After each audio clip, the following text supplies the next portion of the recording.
We streaming. We live, we streaming. We live, we streaming. I think. Did it work? What's going on here? Why is this doing this? Holy loud. We live, we streaming. As you can tell by the title, today, I'm doing reaction videos. A bunch of just random reaction videos. First, dirtbag. Nice! I'm just doing some reaction vids today, bro. I got some pretty banger videos picked out.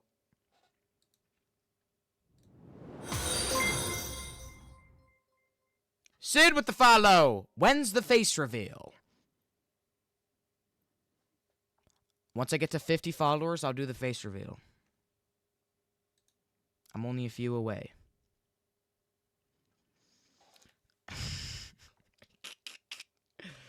Oh, that's funny. I'm 3 viewers away, and then I'm 3 followers away, and then I'm doing the face reveal.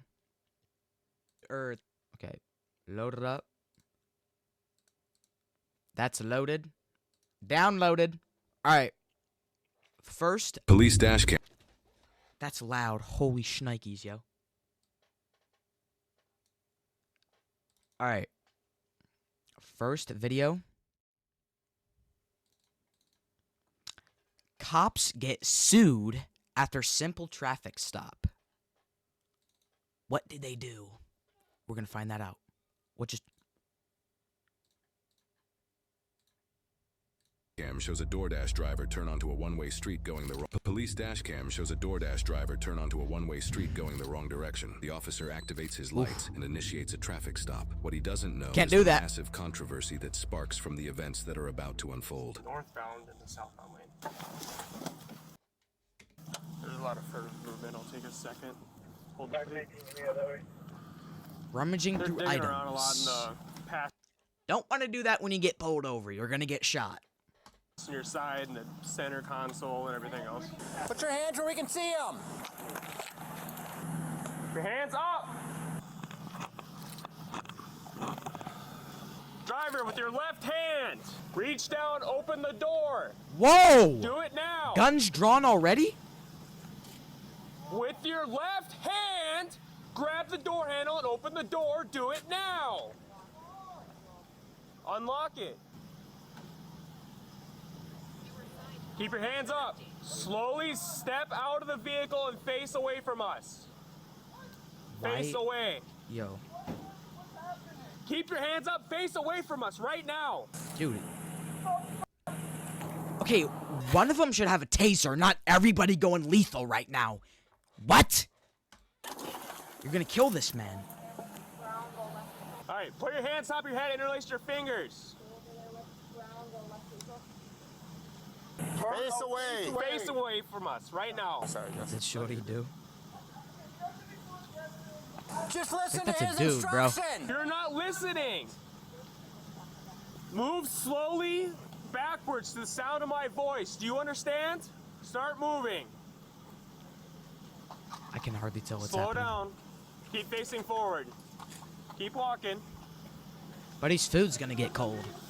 Put your hands on top of your head. Put your hands on top of your head and face forward right now. I feel like I'm being kind of... Stop moving. Hold up. Let me take over for a second. Keep looking forward. Don't do anything other than... Alright, bro. You were basically just saying what the other guy was saying. You don't have to fucking big ball the other guy, bro. Like, he said the exact same thing. I'm pretty sure he's saying that because he has a shotgun aimed at the back of his head. Then keep your hands on top of your head. That's it. Put your hands on top of your head. Stop moving. Guys, you have guns on me? I really do not feel like I'm being... Follow our instructions. What are these lasers? See that guy standing while everyone else is kneeling? That's Jonathan Isaac. Oh, is it? Okay, cool. I want you to Those lasers are guns, buddy. I don't know how you can see them because they're supposed to be on your back. I don't know. get down on your left knee. Can I get it? Get down on your left knee. Yo. Could I please get an explanation. Do it now or you're going to get tased. Get down on your left knee. Tase him. Oh my god! Oh my! They tased the shit out of him! Oh my gosh! Buddy, all he wanted was an explanation. Holy shit!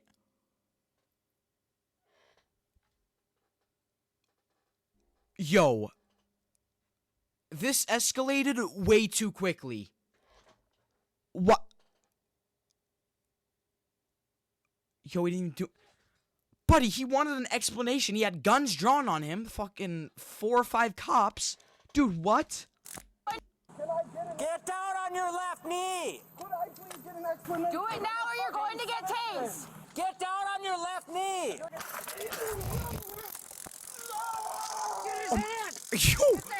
Yo, he's got nothing, bro.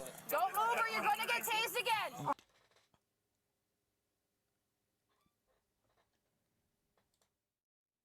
Is this girl serious? There's like 3 cops all on his back, and she's gonna tase him again if he moves? Is that even legal? What? I'm gonna die here, am I? He's not? Okay, I'm not even gonna read that. Keep watching the vehicle, 19. Yep, I got it. Dude, no one's in the car except the DoorDash order, dude. Out of here. Go. Turn down the alley. Go that way. Go down the alley. Go. He's good. Is there anyone? Can you see anyone else? Bro, he's like crying, bro. He didn't even do nothing, bro. This is baloney. What was this, bro? In the vehicle, Chris? I'm not seeing anything right now. Passenger in the vehicle. We know you're there. Yo. You're not even getting tased anymore. You don't need to do all that, yo. What? Can we get a rewind on that? Vehicle. We know you're there. Yo. One in his leg here. This one is. Dog, I feel bad for bro. Fudge, dude. Sounds like he's enjoying himself. Roll you to me, okay? Put your hands up. What did I do? Show us your hand. Bro, he sounds like Muscle Man. No, one person command. Okay. Passenger in the vehicle. Put your hands up. Now let one person command. Let it be me, because I have a shotgun. Like, who's this guy think he is, bro? I'm trying to do Listen. Tuck your knees up to your chest. Bring your knees up to your chest. What? Yo. Why is there so many cops, bro? Knees to your chest. I can't feel You my can. legs. Your knees up to your chest. I can't feel my legs. Okay, do you need medical attention? Do I? Is that gonna cost me money? Do you need medical attention? What does that entail? It entails an ambulance coming to look at you to What? Is that gonna cost me money? What does that entail? Why does he sound British, dude? Let me get a rewind. make sure you need medical attention. What does that entail? It entails an Dude, what? ambulance coming to look at you to make sure that you are medically okay. Can I get some time to collect my We're going thoughts? to need you to stand up now, or we are going to stand you up. You either do it yourself or we do it for you. Put your hands up. How many people are in the You vehicle? can stand me up. There's no Who one else in is in there. the vehicle? I have How many people? shirts of. There's no one in there. There's no one else in the car. I have shirts in the back seat covering the windows because I banged in there one time. Dude, what? What is he talking about? Excuse me? Why didn't you take the t-shirts off after you were done doing the business? What? Go in a house or something. Passenger in the vehicle. We know that you're there. Put your hands up. But there's no one in there. We're gonna sit you up. Take your knees and bring them forward. If there's no one in the car, that cop is like psycho or something. Could you just Your knees. Bring your knees to your Yep, chest. 1, 2, I give you 3. consent Pick 'em up. to just poke me however you want. Great. 1, 2. Thanks. Yeah. Walking back this way. Ooh. Walking him back. This is crazy. Behind the squad. This is so crazy. I've never just been like hurt like that before. Hey, this isn't a great place for you right now. Okay, I'm gonna take a look at these probes. He's not answering my question about medical, so I'm just gonna do it myself. No. There's no medical that I need. You know, I just said I hurt is all. You know. I'll tell you what. You wanna come over to my side? Yep. I'll hold this without going in front of the lights. Go back around the car.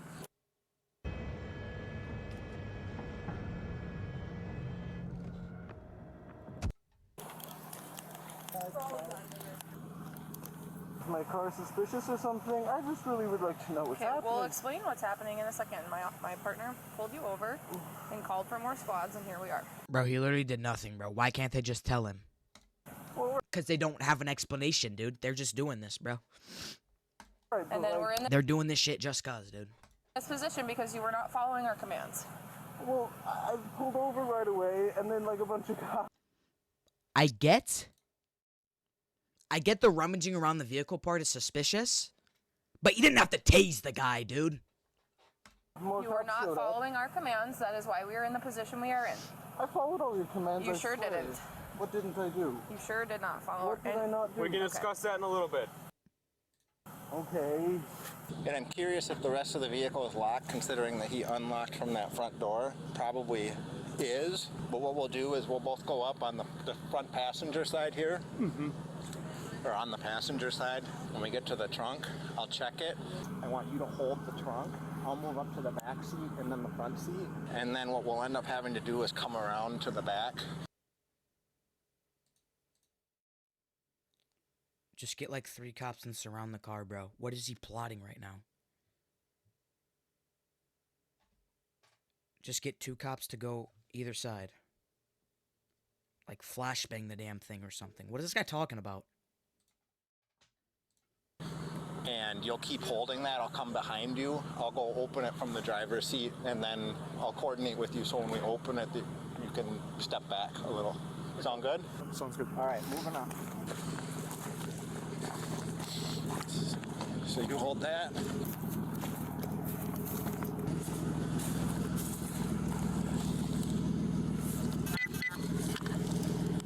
All right, that's clear. Coming behind you. React to the acorn incident.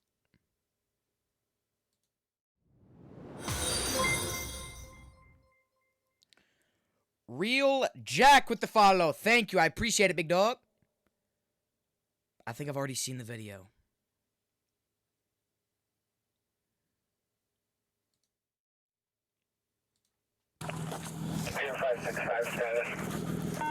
Jesus. All right, I'm popping it. But I'm going to go around the front of the vehicle once I do, okay? Does he think there's somebody in the trunk right now? No one's gonna be in the trunk, bro. Unless there is somebody in the trunk. In that case, I'd be wrong. I'm on this traffic stop. Ready? Yep. Clear. We have details on this incident's trial, and it takes a complete left turn. The following body cam footage plays a huge role in the shocking. Don't listen to him. Who the flip? It's a Florn video. Cop Florn. Real Jack said exactly.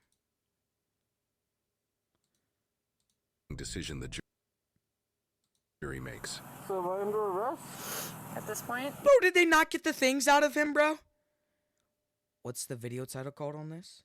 Cops get sued after simple traffic stop. you're not free to leave. Tell you what, this is embarrassing for me. Do you need an ambulance? I have so little money, you know. Okay, do you need medical attention? Like, when I tell you I'm broke, I tell you I don't even have... Do you need medical attention? Why would you pin that, bro? Don't. Okay. No. What would you like us to do with your car? I don't know, bring it back to where I live. I'm not driving it. Do you want... Bro, this guy probably can't even get a lawyer, bro. Want me to lock it up and secure it? I guess lock it in. Is there anything in it that I can get for you? You have your ID in the vehicle? Is my wallet not on me? I don't know. No. Is there if my sergeant looks for your ID within the vehikel? It should be in the passenger. Hey, Sarge, can you look for his ID too? Do I have his consent to? Can I say that you should just look in the driver's It's a yes seat? or no question, but It's a you have yes or no. consent to go into your vehicle to get your ID. Yeah. Go ahead and have a seat in the vehicle. All right, watch your elbow. Just so I'm on the same page. So I was trying to catch up to him on Tower Avenue because his tag light's out. Cuts over here and stops, like in the middle of the roadway, and eventually goes and he turns up, going the wrong way here. I didn't light him up or anything like that. That's when I lit him up, and then he was like diving across the side of the vehicle, digging around a lot. This was down at his feet. He's like tucked under his Maybe he is guilty of something, bro. driver's seat. Okay. Felt like he's trying to evade me.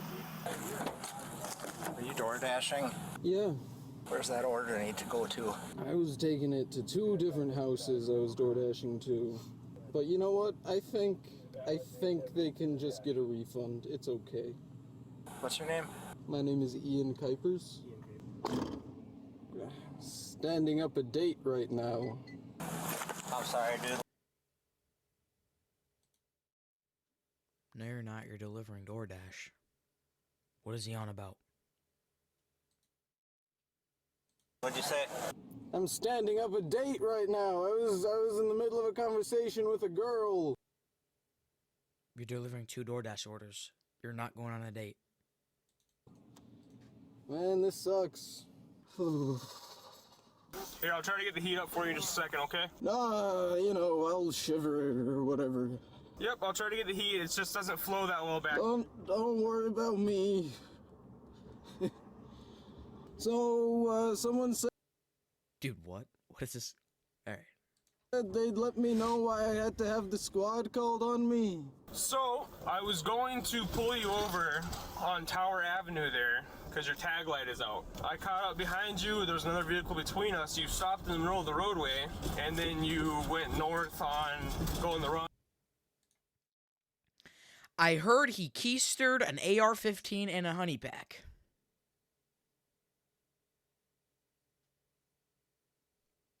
That's some serious skill. Wrong direction and a one-way. So that doesn't that doesn't explain that though. Everything that happened. And so that's the reason I pulled you over, and then the reason all these other officers arrived and everything else transpired, you were reaching over across your vehicle, moving around a lot. We call that furtive movement. Okay, that makes sense. I mean, I was looking for my insurance, but yeah, okay. I would suggest in the future, if you ever get pulled over, don't do that. Okay. Because of that, that's the reason I ordered you out of your vehicle. That's the reason all these officers were there, and then you... Alright, well, you answered my question. Okay. Thought I had a gun. Alright. Tried to make it clear I didn't. Just kind of poking around. As far as I can see, this dude has like no criminal history. Okay. We were everything was justified there. I'm just looking. So the fact that he had to clarify and say that to his friend probably has him a little worried that they messed up. Saying, oh yeah, everything was justified that we did there. No, it wasn't. You tased the guy. Past that, it's up to you, but this might be a situation that is more desirable to go the city ordinance route instead of making it start going through the court process, considering that I think it's all bad decision making on his behalf and not following directions that were really clear and stuff, but my own gut feeling on it is maybe there's some others, like how he interprets the world might be a little different than how we do, which is the tricky part. So he's autistic. You tased an autistic man. These guys are evil! Our job, that's my own 2 cents. Why is there a bug? You're kind of looking at him like he's got enough. So you're trusting your instinct. You did everything right, as far as I can tell, and he was not following directions. But the outcome can be different if we want it to be. I was just under the impression that if force is used, then they have to if we use force, you can still ultimately effectuate the arrest and unarrest somebody. And so then you just wouldn't book him, you would do the citation, and then you could go a couple different routes. You can release him the lock back, drive him back to the car. The guy did everything they said except, like, take a knee, bro. And then the girl tased him. You know, you have all sorts of options. My own take on this. The dude said, take a knee, and then the girl was like, take a knee, I have a taser. And then she didn't say it one more time. She just tased the man. She might have, actually. I don't know. I don't remember. Is that a nice conversation about, hey man, when we're giving you directions, we need you to follow them very explicitly. And hopefully there is no next time, but next time this could go very different, because the stuff that you did, it puts us in this situation. I already kind of like started that conversation right here. I was like, he's like, well, I was reaching across trying to find my insurance. I was like, well, in the future, if you get stopped, I was like, do not do that. Don't be supporting me jumping, trying to do stuff. It's completely up to you. Yeah, I think that's a pretty good route. I thought maybe you thought that was like a gang hood, you know, on my head. I thought that's why you were going so hard on me. Nope. Okay. Nope. It's a cool bandana, though. Yeah, you know. Ian? Fine, All right, Ian, I'll have you go ahead and step out for me, bud. Quickly create your video. Detach audio. Add transition. No. Right.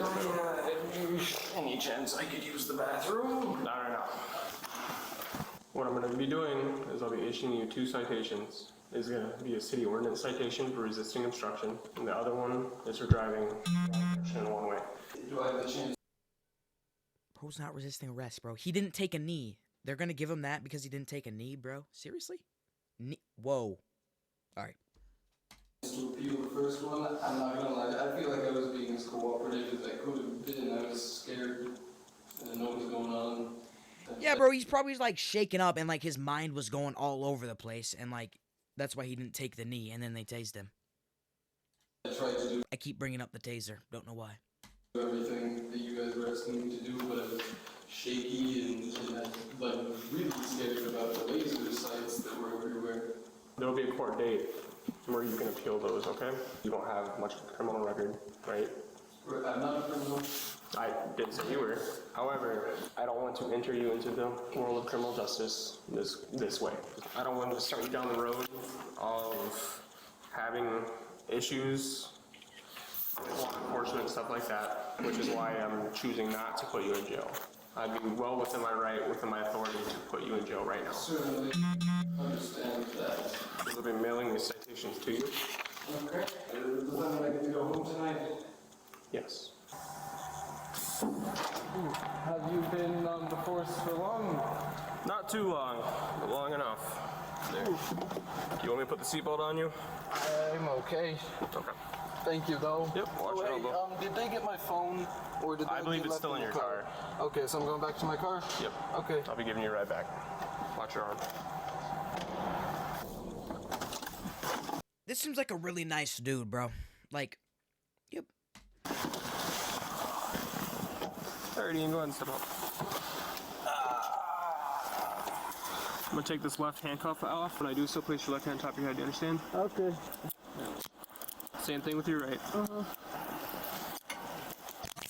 Alright, I'm gonna grab your keys for you. Just hang tight, okay? Sure. You can relax for me, boss. Alright, Ian. Here's your bandana, your wallet, your keys. Okay, thank you so much. And then just since I'm gonna try to get that one of those citations appealed, is there a card or something that I could?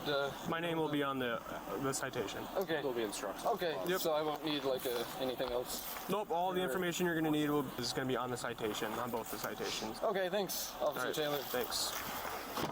And then just turn it into this alley here so you're not driving the wrong way on the road. Yep. Thank you. While 22-year-old I feel like the cops know they flipped up.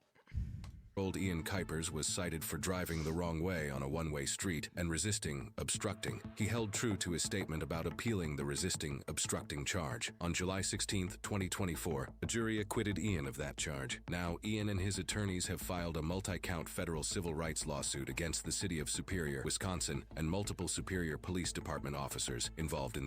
Tell me he got some bread.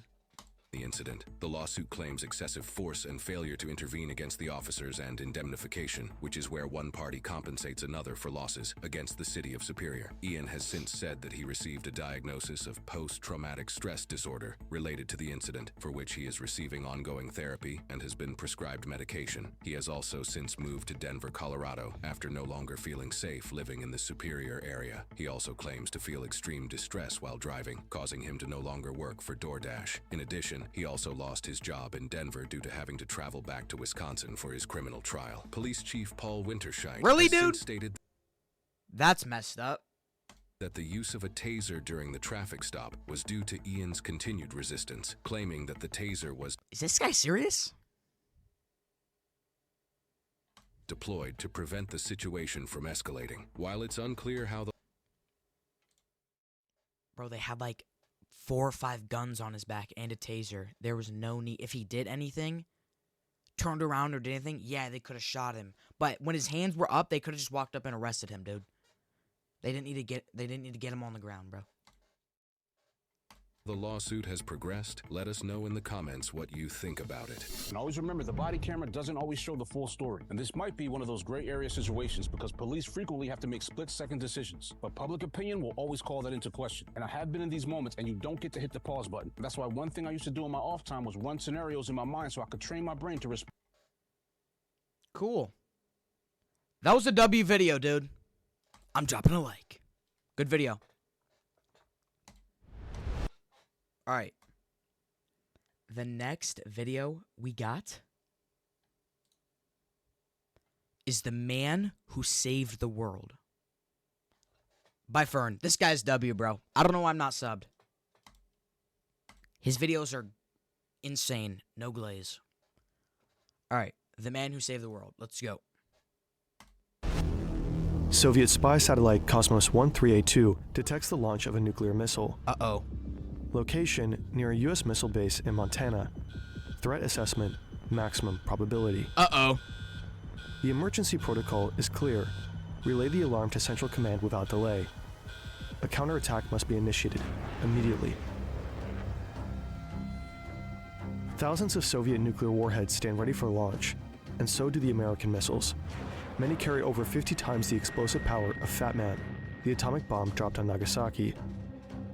More than enough to wipe out humanity. That's not good. The Cold War, mutually assured destruction. Whoever fires first dies second. The man responsible for making one of the most important calls in history is Soviet Lieutenant Colonel Stanislav Petrov. Are the Americans really attacking the Soviets? His report could trigger World War III, and with it, the end of civilization.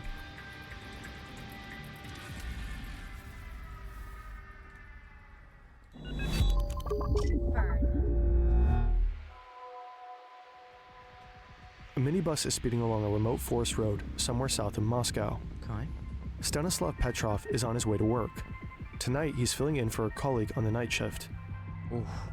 About 10 minutes in, the minibus pulls up to a military checkpoint.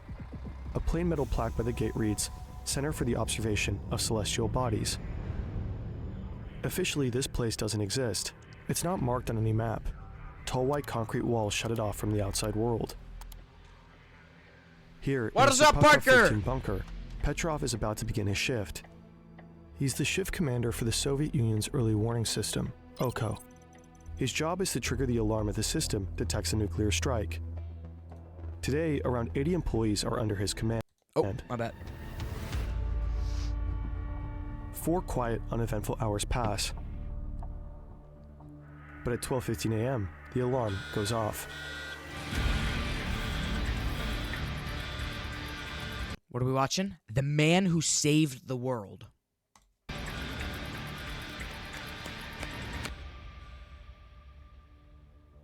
It happens during one of the most dangerous periods of the Cold War. Since the late 1970s, tensions have been rising in a new spiral of escalation. Since 1977, the Soviet Union deploys new medium-range ballistic missiles in Ukraine and Belarus. In response, the West introduces the so-called NATO double-track decision. Starting in 1983, similar missiles will be stationed across Europe. These new missiles can independently lock onto their targets. A few weeks after the NATO decision, Soviet troops roll into Afghanistan. The Soviet Union wants to prevent the collapse of a communist regime that has seized power in a military coup along its southern border. The invasion sparks outrage in the West. In response, the West begins backing Islamist insurgents. In 1981, newly elected US President Ronald Reagan unveils an aggressive rearmament plan. He even orders an assessment of whether the United States could win a nuclear war. Soviet leader Yuri Andropov becomes convinced that NATO is preparing a surprise attack. To catch it early, he launches Operation Ryan, the largest intelligence mission in Soviet history. KGB agents are ordered to watch for any sign of a looming nuclear strike. That includes Making assumptions almost blew up the Earth, dude. Bro thought they were gonna plan an attack, so he just started nuking? Okay. tracking things like sudden spikes That's scary. in blood donations or an increase of official political visits. That's how Andropov learns about Able Archer, planned for the fall of 1983. Able Archer is designed to be the NATO's largest and most realistic nuclear war exercise. It will simulate a full-scale nuclear conflict at the highest alert level. The exercise will also include large-scale troop movements. Andropov fears it could be a smokescreen for a real strike. In March 1983, Reagan famously calls the Soviet Union an evil empire. Let us be aware that while they preach the supremacy of the state, declare its omnipotence over individual man, and predict its eventual domination of all peoples on the earth, they are the focus of evil in the modern world. By this point, dialogue between the two superpowers has all but collapsed. Public fear of nuclear war grows by the day. Millions around the world take to the streets to protest the arms race. The spiral of escalation reaches a temporary peak just 4 weeks before the incident at Serpukhov 15 bunker. Okay. It's September 1st, 1983. A South Korean Boeing 747 is en route from New York to Seoul. On board, 269 civilians, including 61 Americans and a US congressman. What they don't know, the plane has veered off course, and this programmed autopilot is steering them straight into Soviet airspace. To the Soviets, every unexpected move looks like espionage. Soviet fighter jets scramble into the sky, one of them flown by Major General Gennady Osipovich. He spots a large passenger plane, its navigation lights clearly visible, not exactly what you'd expect from a spy plane. Osipovich radios in his report. The order from Moscow is clear: destroy the target.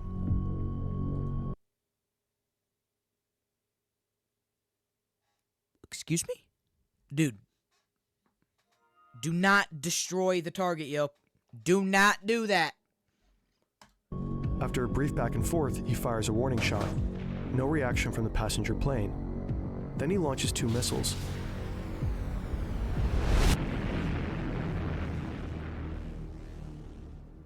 All 269 people on board are killed. At first, the Soviet Union denies any responsibility. 5 days later, they admit the attack, Come on, bro. claiming they genuinely believed the plane was on a spy mission. The United States quickly turns the tragedy into a powerful propaganda weapon. Serious.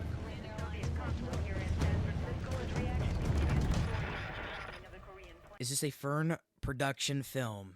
You know it. Before the night of September 26, 1983, tensions were hanging heavy in the Serpukhov 15 bunker. Petrov grabs the microphone and shouts, "Everybody to their stations. Follow my orders, check all equipment, and report." He's repeated these words countless times in training. Before being trusted with his role, he had to memorize every detail, including exactly what to say in a moment like this. During basic training, Petrov was drilled for nuclear war. He stood in shielded chambers, handled radioactive material, and practiced emergency protocols for a full-scale atomic strike. But Petrov isn't the kind to just blindly follow orders. He's not a typical soldier. He's a scientist and engineer first.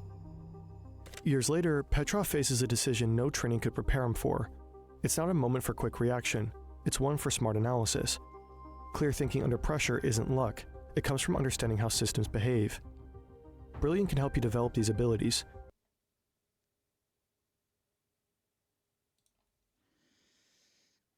Holy ad read. Over the course of his military career, Petrov became the Soviet military's top system analyst. He was honored with several awards for his work, including the title of Master Specialist in the Air Force. Petrov isn't allowed to speak about his work, though, not to his wife, Raisa, or their 2 children, Dmitry and Yelena. Though they live just minutes away from the bunker, they have no idea what he does here, or how critical his decision will be that day. Wait, what? Their whole lives they don't know what bro does? That's aura. Yep. But right now, none of that is on Petrov's mind. Not his family, not even the stakes. He's thinking about teaspoons. Nobody uses a teaspoon to slowly fill a bucket, he mumbles. Why would the Americans launch just one missile? The Americans have repeatedly threatened with a massive first strike, hundreds, even thousands of missiles, all designed to hit the enemy at the same time. Petrov orders his team to run a series of checks on the computer systems. Everything is working perfectly, but the cameras show no visual confirmation of a missile launch. 2 minutes later, Petrov finally makes his call. He reports back to the headquarters. Probably a false alarm. Moments later, the sirens wail again.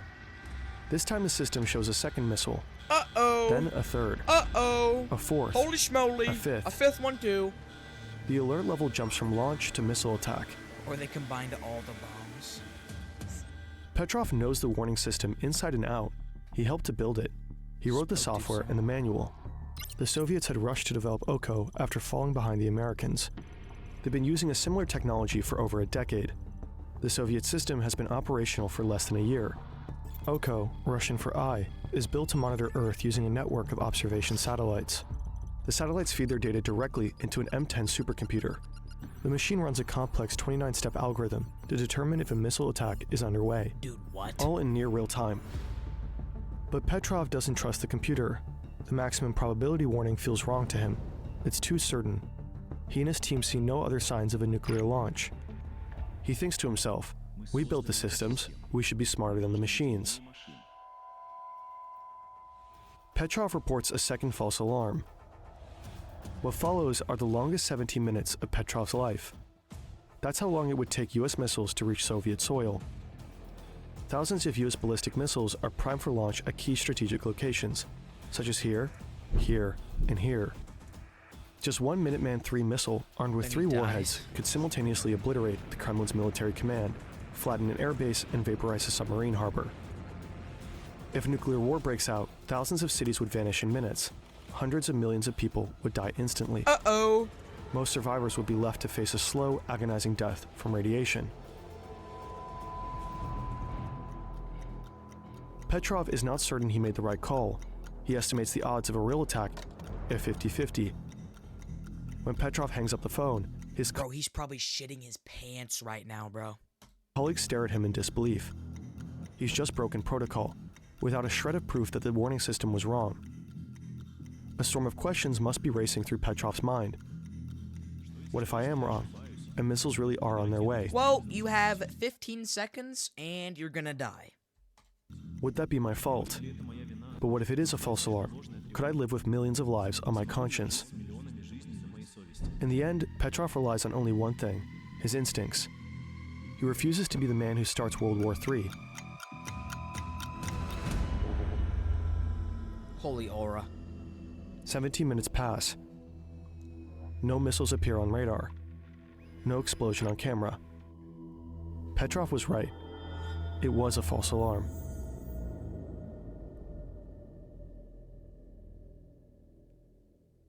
Months later, an investigative committee uncovers the cause of the false alarm. A rare and almost deadly chain of coincidences. A unique alignment of high-altitude clouds and sunlight produced a reflection, one the satellite mistook for a missile launch. And all of this happened directly over an American military base. The satellite's sensors were overly sensitive to light reflections. At the time of the alert, the sun was setting over Montana. That boundary between day and night often produces unclear satellite images. Day and night. Immediately after the incident, this vulnerability was corrected. A while later, the system got an upgrade. The new OKO-1 generation could also determine... Like, what are the odds of that, dude? like a cloud just decided to perch up right underneath the satellite. Like, bro was feeling like a dick that day. L cloud, bro. The exact trajectory, and thus the intended target of a nuclear missile. But the system would never again display a warning. The man who saved the world from nuclear war was never recognized as a hero in his own country. No public honor, no monument, not even a promotion. Instead, his supervisor asked him why he hadn't logged the incident properly. Petrov explained. He had the phone in one hand, the microphone in the other. He didn't have a third, and writing it down later would have been forgery. He received a formal reprimand. Apparently, the military leadership was less interested in the truth and more in finding a scapegoat for the system's failure. A year later, Petrov was forced to submit a request to leave the military of his own accord. Whether it was truly voluntary is highly doubtful. After that, Petrov moves with his family to a quiet suburb outside Moscow. I love you. Thank you, bro. I love you too, dude. Appreciate it. Nearly a decade, he works at the research institute that built the OCO system. For years, he tells no one what happened that September night, 1983, not even his family. But 10 years later, shortly after the collapse of the Soviet Union, Petrov's former superior, It's Mac. I know, buddy. I recognize the name. reveals the Fortnite. We play Fortnite. incident in the Russian military newspaper, Pravda. Still, almost no one in Russia hears about it. Petrov retires in 1994. His monthly pension is about $55. He cannot afford a telephone. Wait, so... Keep grinding, will be famous. Shut up. Okay, guys. Seriously? Times he has to Wait, so nobody knew that was even going on, bro? Like, he couldn't even tell his family that, like, he could have just ended the world? scrounge for food. During this period, he cares for his seriously ill wife, Raisa. In 1997, she passes away. No! No. Shawty died? Fudge, guys. Shawty's dead. Fudge. A year later, a man in Germany called Karl Schumacher reads an article in a German newspaper about the lonely, destitute Petrov. Deeply moved, he flies to Russia and invites Petrov to Germany. After the turn of the millennium, Petrov's story, at last, reaches an international audience. NBN Clutch for the follow. Thank you. Wait, how were you... Wait, how were you typing? I thought it was a follower-only chat. How were you... Okay. He is celebrated in the West for his quiet act of courage. At the United Nations, he is honored with the World Citizen Award. Other awards soon follow. More than 200 journalists from around the world come to visit him. Petrov often says he doesn't want to be seen as a hero. He was just doing his job and fulfilling his duty. But he also adds, the world can be glad that I Bro, this guy has so much aura. was in command that night, and not some blindly obedient military man. In 2014, Petrov's story is told in a documentary. The film opens with him hurriedly hiding a bottle of beer under the couch, just before the journalists arrive. He's portrayed as a foul-mouthed, temperamental alcoholic. Many scenes are clearly staged. This is a documentary, and they're making him seem like an alcoholic? Okay. Petrov later claims that he was forced to use particularly vulgar language on camera. For his participation, he receives a compensation of $3,000. In September 2017, Karl Schumacher calls to wish Petrov a happy 78th birthday. But this time, it isn't Petrov who answers, it's his son. He tells him that Petrov has died a few months earlier. How do you gift? Bro, I don't know. Quietly, without the world noticing. Bro, I need to be an affiliate, bro. I'm not an affiliate yet. I don't know how. I need to average 3 viewers. Everybody in the stream, stay in the stream, bro. The man plays Stay in the stream for like 30 more minutes, and then I could freaking be an obituary affiliate, bro. in a local German newspaper. Wait, rewind? To wish Petrov a happy 78th birthday. But this time, it isn't Petrov who answers, it's his son. He tells him that Petrov has died a few months earlier, quietly, without the world noticing. The man places an obituary in a local German newspaper. Bro, Only then does the public learn that Stanislav Petrov has passed away. 2 years later, a memorial plaque is unveiled in his honor in Oberhausen, Germany. Doggy! In Russia, however, for a long time the incident remains mostly a secret. Not even Petrov's gravestone mentions what he did, no acknowledgement of his actions. In 2022, The independent Russian YouTube channel, Reduxia, releases a documentary on Kaser with the follow. Thank you, I appreciate it. Thank you so much, dude. Oh. Stanislav Petrov. For many Russians, it's the first time they hear his story. Feel free to check it out. Nope. The video has English subtitles. More than 40 years after the incident, the nuclear bomb is once again wielded as a tool of political power. Nearly all the major disarmament treaties signed in the late 1980s have either expired or been unilaterally abandoned. The international security architecture built during that era has largely collapsed. Today, nearly all nuclear-armed states are rearming. Their nuclear arsenal has largely collapsed. Today, nearly all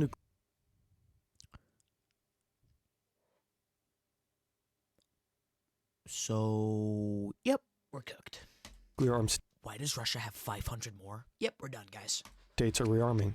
Their nuclear arsenals are being continuously modernized. In 2025, the doomsday clock stands at 89 seconds to midnight. That's Closer to really, global really, really catastrophe extremely bad. Logan, baby, you're cute. Thank you, dude. I appreciate it. Than ever before. That is really bad, yo. Can we get a clock rewind? stands at 89 seconds to midnight. Closer to global catastrophe than ever before, according to the world's leading nuclear scientists. Well, That's bad, yo. maybe not as close as on that fateful September night, more than 40 years ago. Until his death, Petrov warned that humanity's greatest danger is its own fallibility. One way or another, you always need a person to order a launch of one of these weapons, and a person can always make a mistake. Holy aura. What a video, dude. What a video. Yep. That was a great video.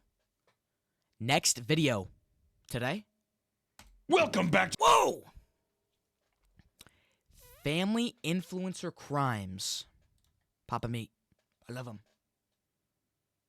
I love Papa Meat. Alright. The worst. Alright. Family influencer crimes, bro. I don't know how there's so many. I see Joe Bart. No, you don't. You see me. Alright. Let's react. Papa Meat, I love you, dude. To the Papa Meat channel. How you doing? How you doing? Come on and sit on down because today we're talking about some of the most vile people on the internet. Is that your dad or brother? Who, bro? Influencer parents. A while back, we did a video on the notorious Ruby Frankie and her family vlog channel, 8 Passengers. Whoa! We did it with my mom, and it was something that I found extremely fascinating, and it just made you sick to your stomach that somebody could basically prioritize content over. Uh-oh. Trigger warning. If you don't like seeing child abuse, For their children. You have to tune Not out. me and my kids.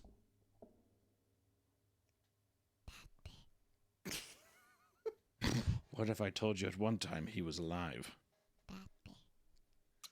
Alright, Papa. Meat. Papa Meat. Oh! If you don't know Ruby Alright. Frankie, she made the national headlines for essentially torturing her kids behind the scenes, leave her trapped up in a house. It's fucking gruesome. This girl is evil! There's headlines for essentially torturing her kids behind the scenes, leave her trapped. This girl is the devil, bro. Dude. I don't like her. I don't know how you could do that to your kids, bro. Up in a house. It's Should I react to that video? Should I react to it after this one? Bro, she is evil, dude. fucking gruesome. There's been documentaries about it. Real fun stuff. I mean, what seemed like a happy, loving family on camera turned out to be a home filled with abuse and fear. I'm only gonna say it one more time, and then you're gonna lose the privilege to eat dinner. Okay, what? And this story... Like, what? Because she was filming her kids. Those were like behind the scenes that got leaked. She was filming her kids and she didn't say the line right. And she said, do it again or you're not eating dinner. She's saying that she, like, bro, what? You need your child for privilege to eat? Yes, bro. You need your children for content that bad that you're gonna make them not eat if they mess up? You're evil, bro. You're a horrible person. Back to the video. is not an isolated incident. This is something that's been reoccurring time and time again. It seems like a pattern where you cannot mix the selfish nature of content creation with raising a family, and especially whenever one relies on the other. Typically when content creation relies on idolizing your perfect life or perfect family. Doesn't mix, not healthy chemistry. So let's take a look at some of the Logan worst family Beebe. influencers out there. Starting off with Allie Ray, who, starting off fresh, home run swinging here, nearly killed her baby in the NICU because she was starving for a sandwich. Guys, are we serious? A sandwich? A sandwich, yo? You gonna kill your baby over a sandwich? Okay. The baby, Allison Ray. Setup tour. Room tour. After the video, I got you. This controversial mother is a TikTok live streamer who is part of a niche online community called Beg Talk. Like and subscribe. Smash that bell. Give me money. Which Beg Talk is where they spend all day on TikTok begging for money. There's a lot of people that do it. Basically, people just being live, gassing people Who's up donating just to throw that girl? money at them for virtually doing nothing besides sitting and having a camera that is live. And of course, getting pregnant gave her the perfect excuse to make content and beg for money on live streams, later revealing it wasn't an accident, but a plan to trap her 19-year-old partner. Lucky dog. She's got like all the plays. Begging, Oh, entrapment. Ryan's World, yeah. She's like family talk. She's like King Griffey Jr. in 1997, dude. Unstoppable. There's gonna be a couple people who are like, oh. At first, she claimed it was his idea, but later admitted that it was her plan all along. But things only got worse as the pregnancy went on. At just 33 weeks pregnant, Allie went into labor and was rushed to the hospital. Not wanting to endure a long birth, she pushed to be induced early, telling doctors she couldn't afford to wait since she relied entirely on live stream donations. Doc, I gotta be back live tonight. Can we fucking get... Is she serious?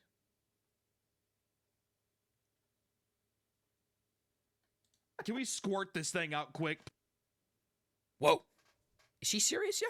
Please and thank you. Just shoot me up with some of that juice. Shoot me up through my spine with some of that juice and fucking get a coat hanger and start pulling, dude. All right? Dude. And after a few days in the hospital, Allie Bro, delivered what? the baby. And it was immediately rushed to the NICU and put on multiple breathing machines and monitors because it was delivered so fucking early. Had to monitor it. Well, she was live on TikTok saying like, I thought 33 weeks was when babies are born, not 38. I don't know, maybe somebody who's educated on this can explain this to me, but like, what's the difference between delivering at 33 and 34 weeks? Because either way, the lungs are not fully developed until 37 weeks. Her doctor was like, let's try to make 34, like really trying to push it. Why don't we just keep threading that needle of like maybe 35, you know, that kind of thing. One would think that a new parent would be freaking out over their newborn's condition, but for Bro, is this girl serious, bro? Allie Ray, that was far from the truth. She was happy not to be pregnant and was live on TikTok. Thank God. She was reading comments and accepting roses and galaxies in the NICU. And people were already appalled by the behavior thus far, and she was already receiving a ton of hate for it. Nothing could have prepared viewers for what happens next. Sorry. While live streaming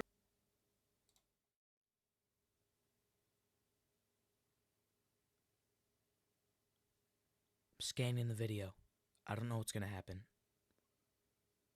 Does the baby die on camera? I don't think he wouldn't show that. He wouldn't show that. herself holding her daughter, Allie. Next. Sorry. While live streaming herself holding her daughter, Allie did the unthinkable. Since her baby daddy wasn't there to help out in the hospital room, she unplugged her baby from the breathing machine and monitors to get the attention of a nurse. So she unplugged the baby's breathing machine for a fucking sandwich?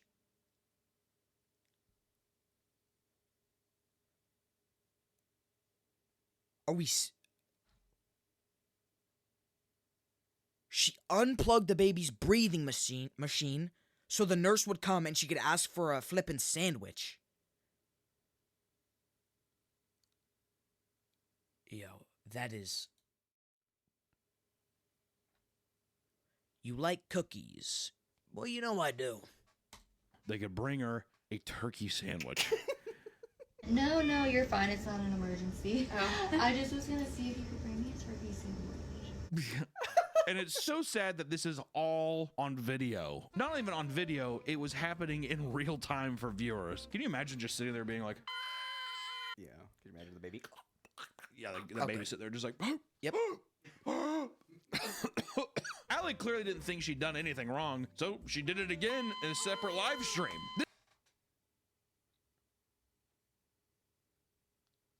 Bro, this girl's dumb. This time, asking for a drink instead. I bet that was rage baiting. He's fine. He's thirsty, and so is mommy. And as soon as it happened, people clipped it and she went viral. Numerous reports were made to the hospital. Whoa. Parker, what? Dude, what? Dude. CPS detailing what Allie had done, and additionally, viewers who had experiences in the NICU were outraged that a mother could disregard their newborn's health like that. Allie tried to defend herself by claiming the nurses told her to unplug the machine, saying, No. quote, I was told that if I needed something, I should unplug it. Hey, don't you get like a button? Is there like a button on like the bed or something that you could press to alert the nurse? Or just wait? No nurse said unplug the baby machines. What? No nurse said unplug the baby's breathing machine to get a sandwich and or drink, yo. Are we serious? Exactly what The nurse didn't tell you that. I'm gonna do. Jesus Christ. God, man, you know what's kind of. Do you think that she really believes that though? I do think that there's levels of narcissism that come in that you maybe perpetuate a lie so much in your head that you legitimately believe that another person said it. They probably, like, if you need anything, there's like this call button. It was. I didn't pre-watch it, guys. That's what I mean. And she's just like, oh, well, I'll just she unplug. told me to unplug Yeah. it so I could just like wheel myself over and get a 7-Up or a Squirt or a Vault. Hey, could you go down the vending machine and get me a Vault? They're like, what year do you think it is? Dude, what is a Vault? News articles came out on the situation, and the amount of backlash forced Allie to delete her TikTok account altogether. CPS would do an investigation, but Allie never faced any legal trouble for her actions in the hospital. All it's gonna do is bring more traction to my page and more money in my pocket, so. So, happy ending. You can't be serious.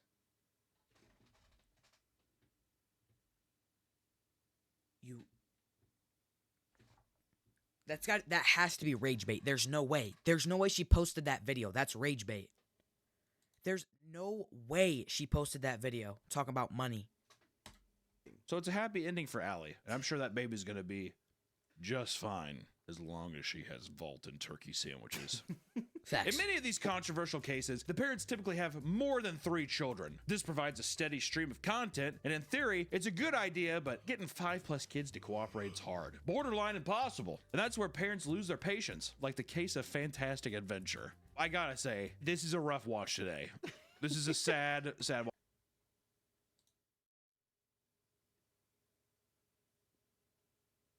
What? Dude, Papa Meat doesn't show anything bad. We should be good. I wouldn't say anything probably out of the ordinary. I would say as of late, a lot of weird stuff usually, but this one in particular, I don't know why. This case is What was that, yo? What? So sad. In 2012, Fantastic Adventures began uploading a wide variety of children's content, ranging from scripted comedy skits to costume roleplay. The creator of the account, Michelle Hobson, would use her 3 biological children and her 7 adopted children as characters in. She has 10 kids. She has 10 kids. Each episode. 10 kids? She's like 2 more cheaper by the dozen. My favorite Steve Martin film. The channel quickly developed a loyal fan base that tuned into each upload. And at its peak, the account had over 800,000 followers and 250 million views. Hell, I'm going to start signing up for. I'm going to start adopting myself if that's the case. Can't lie. Hey, she just looked evil. Yeah, bro, she looked. Yeah, that's all I'm going to say. Analytics don't. That's what I was thinking, dude. Lie. The channel went steady for 5 years until 2017, when controversy struck. Hobson's only biological daughter sent in an anonymous tip to the police for a welfare check on the home. That's a good sign. When police arrived, nobody was prepared for the horror that awaited inside the home. The first child they found was locked in a closet with no prepared for the horror that awaited inside the home. Oh. The first child they found was locked in a closet with no food or water in a diaper. The rest of the children were found starved and in a weakened state. According to the children, Michelle had repeatedly beaten them, forced them to take ice baths, sprayed them with pepper spray, and purposely withheld food, all because she believes that they didn't act well enough. And when we say pepper spray as well, just for the video, I don't want to be too gratuitous, but she's not spraying into your eyes, she's spraying in, let's just say, an inappropriate place, which just makes me like, what kind of sadistic do you have to be? Can't say that. What kind of sadistic fucking freak do you have to be to do that? It appalls me. Power trip, I think.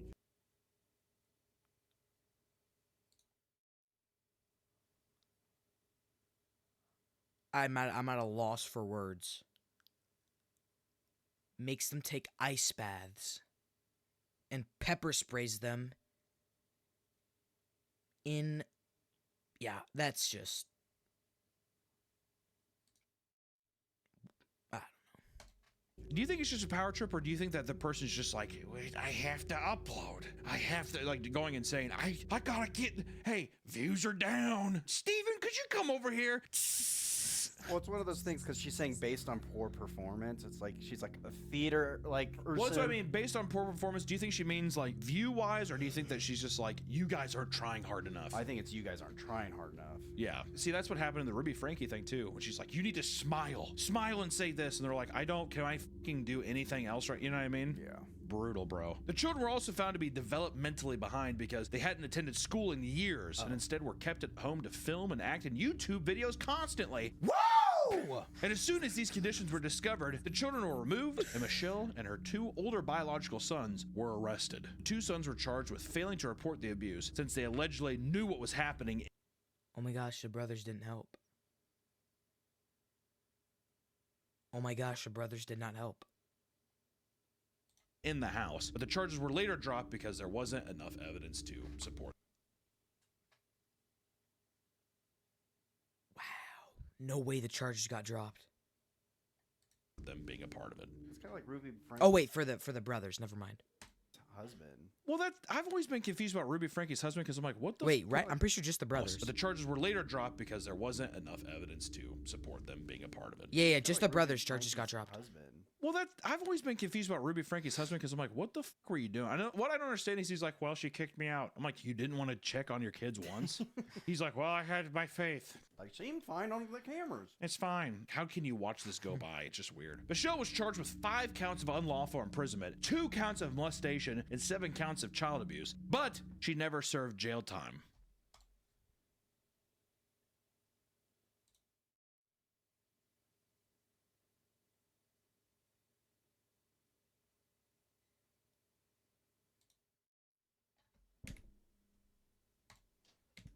And 7 counts of child abuse. She had all these, and she didn't get jail time? Who was her judge, bro? What? Who was that woman's judge?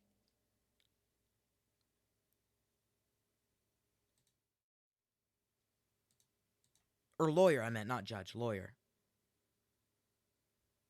Abuse. But she never served jail time. Because after being deemed mentally incompetent, she died in a hospital in 2019, effectively bringing the Fantastic Adventure saga to an end. Dude, what? I thought I just got, like, banned or something. 1 follower away. From what? Oh, 50? Yeah. You're mentally unfit, she just fucking, like, boils in a room. The only thing keeping her alive was pointing a DSLR camera at her. She's like a fucking Japanese, like, yokai spirit. Just like the ghost in the ring. The nurse is just like cracking the door and looking in. Film me! Film me! Like the Wicked Witch of the West or some shit. Most parents will go great lengths to ensure that their kids are healthy and happy. However, one Australian mom got exposed for doing the complete opposite. Let's talk about the Harris family. Alana Harris and her husband, Brock, ran a popular family TikTok account with their 1 million followers under the name The Harris Family. Scrolling through the videos, you would think that they were just another happy family sharing their vacations, pregnancies, and family events with the world. The family had 3 kids, 2 boys and a daughter, Daisy, who was diagnosed with tuberous sclerosis complex, which is a rare genetic disorder head that up, causes dog. non-cancerous brain tumors to form. This diagnosis was devastating for the family, and Alana regularly posted her daughter in the hospital, providing the audience with regular updates and expressing gratitude for your support. Oh my God, thank you for watching and donating. I appreciate it. And eventually, a GoFundMe was set up and raised thousands of dollars to cover the cost of Daisy's medical procedures. Yet, after countless operations, doctors noticed that Daisy wasn't getting any better and that her condition was staying the same or even worsening. So a toxicology report was conducted, and it showed that her blood content had high levels of benzodiazepines, other commonly known as Xanax or Valium.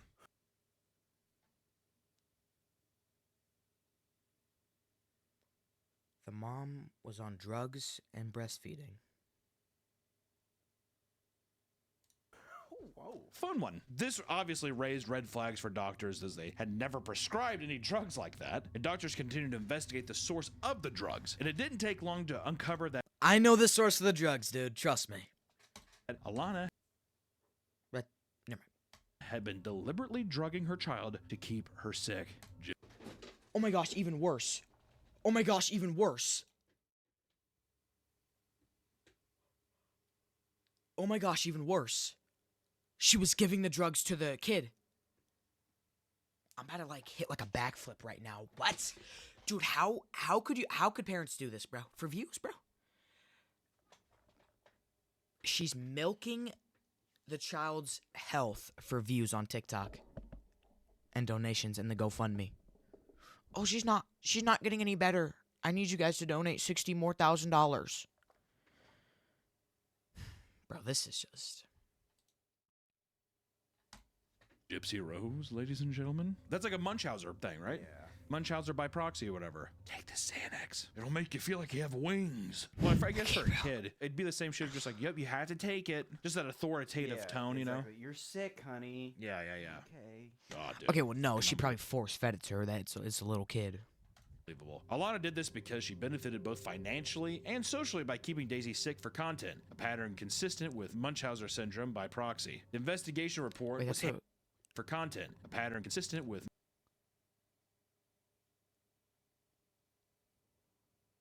Wait, that's like a real, like, name? I didn't know there was a real name for it.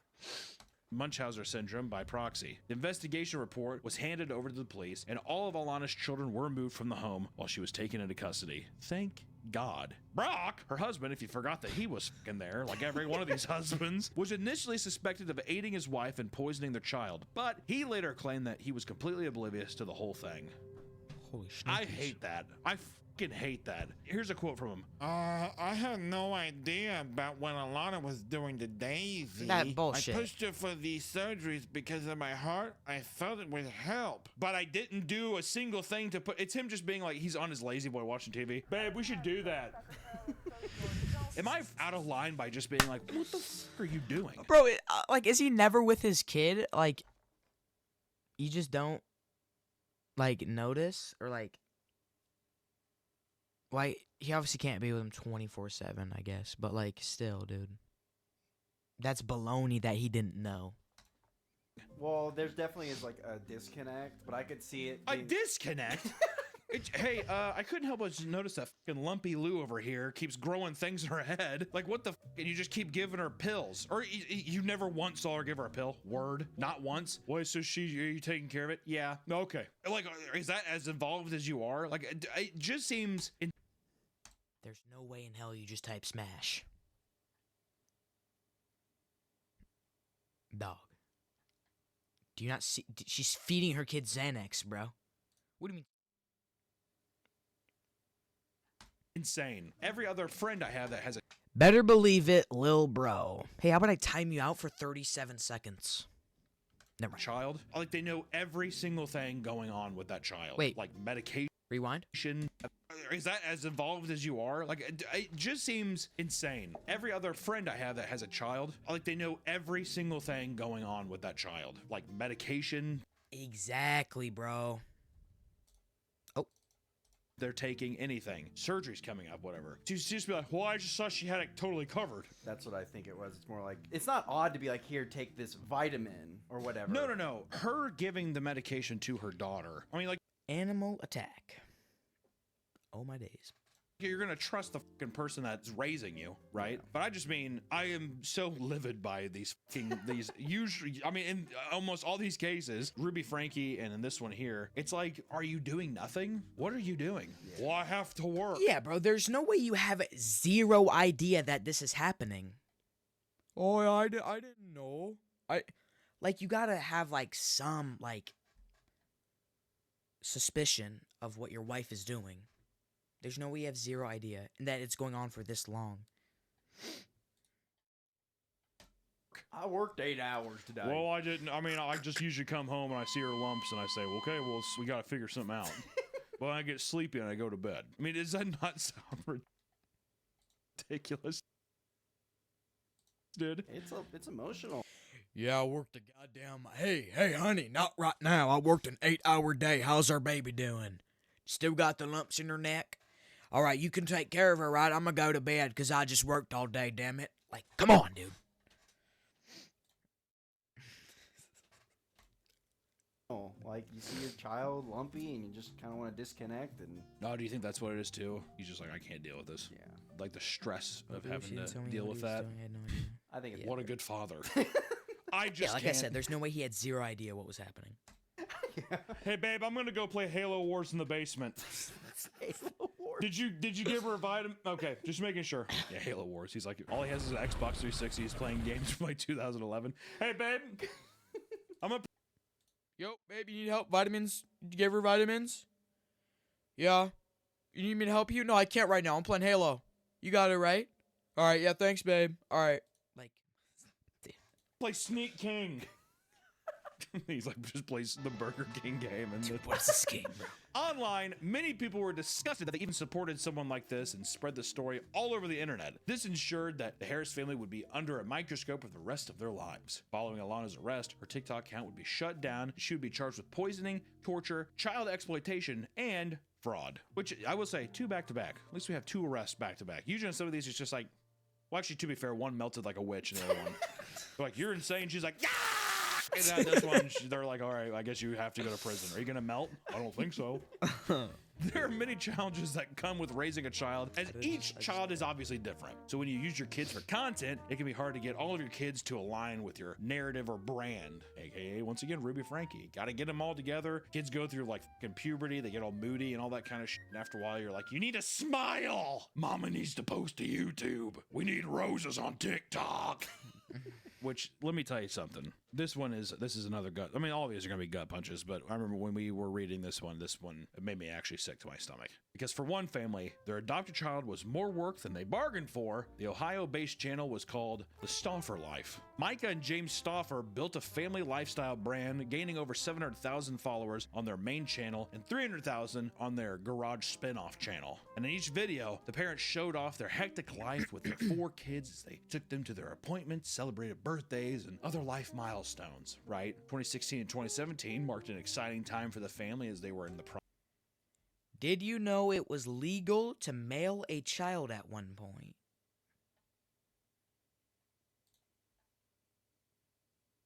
Are we serious?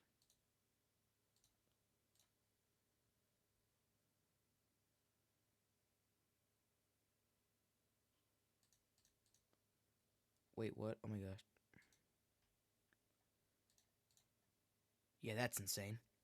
Process of adopting a 2-year-old from China who they named Huxley, making sure to record every update along the way. The child they were adopting had severe autism and they were aware of it. And many viewers cautioned the parents about the work it might take to ensure Huxley was properly taken care of. If you already have that many kids and then all of a sudden you're throwing in someone who's going to need that much time and attention, I think people really underestimate what a task that is. Yeah.